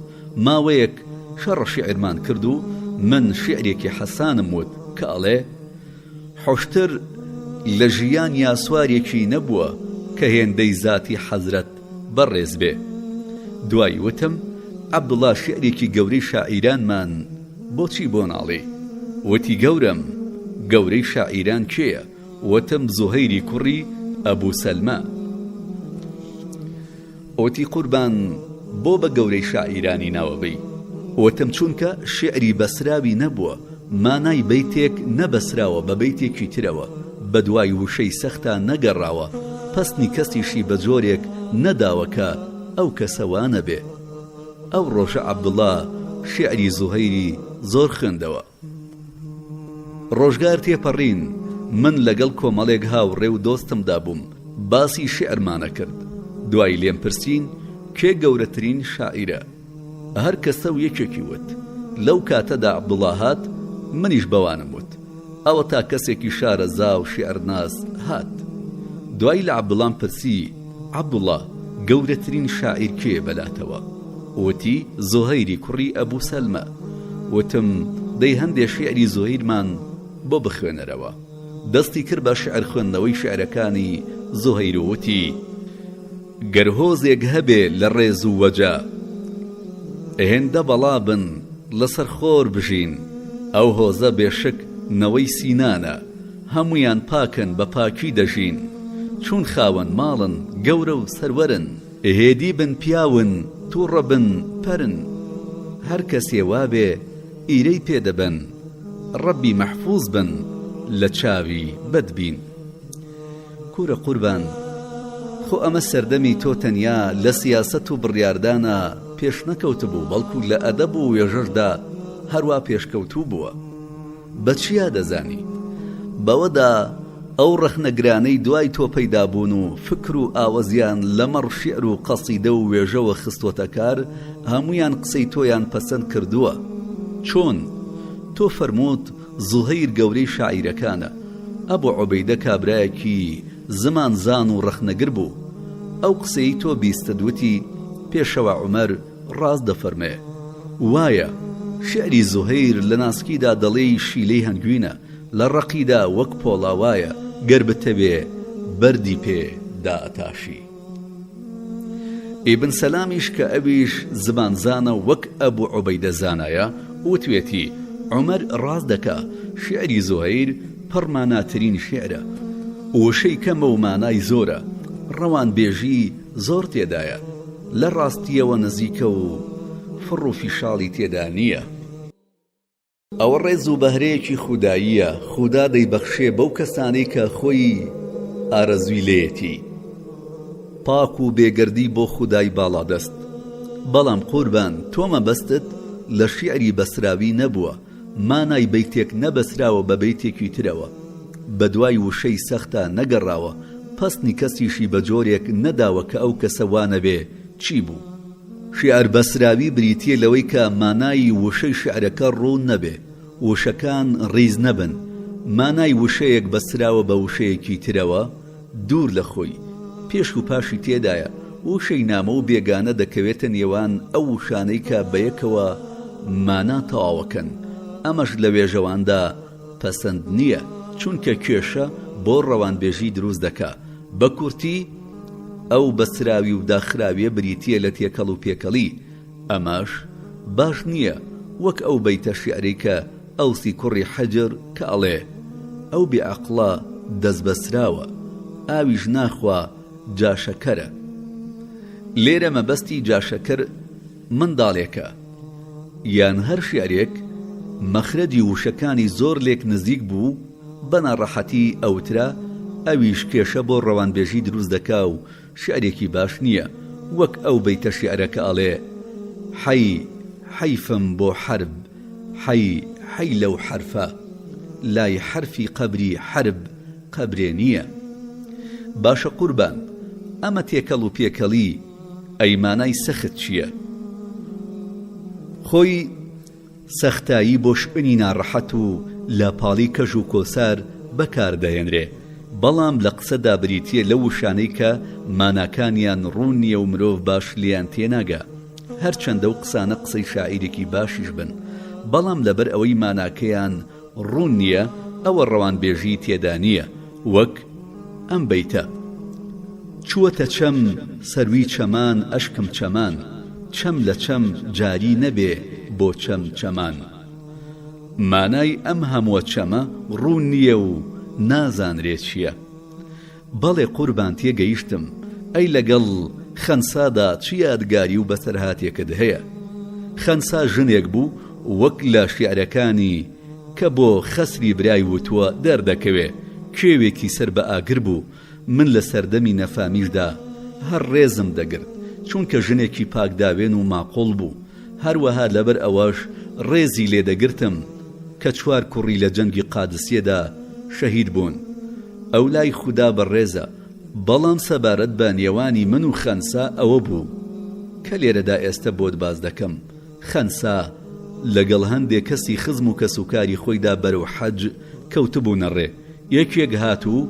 بە منیوت ئەو خەنسایە ئامۆژگاریەکی بکە ئەو ساو ئێستش بەردەوام دەگری منیش هەستام و چوون بۆ لای وتم خەنسا وتی چیت دەوێ و کێت دەوێ وتم ئەوە چی وای لێ کردووی کە ئاوا چاوەکانت ئاوی سپیان هاتووە وتی گریان بۆ گەورەکانی هۆزی موزەر وتم خۆ ئەوانە لە سەردەمی نەفامیدا تیاچوون ئەوانە لە جەهەنەمدان لە ئاگردان وتی دایک و باوکم بە قوربانت بێ ئەی پێشەوای ئیمانداران ئەوە منی کوشتووە و ئازارم ئەدا وتم دەی هەندێک شعری خۆت بخوێنەرەوە وتی من شعرە کۆنەکانم ناخوێنمەوە با شعرێکت بۆ بڵێم کە ئێستا کوت و پڕ دەیڵێم وتم دەی بێڵێ وتی بەڕەشێنەی چاو وا غەمرم ئاودا تاوی بارانیش وا ئاوی هێنا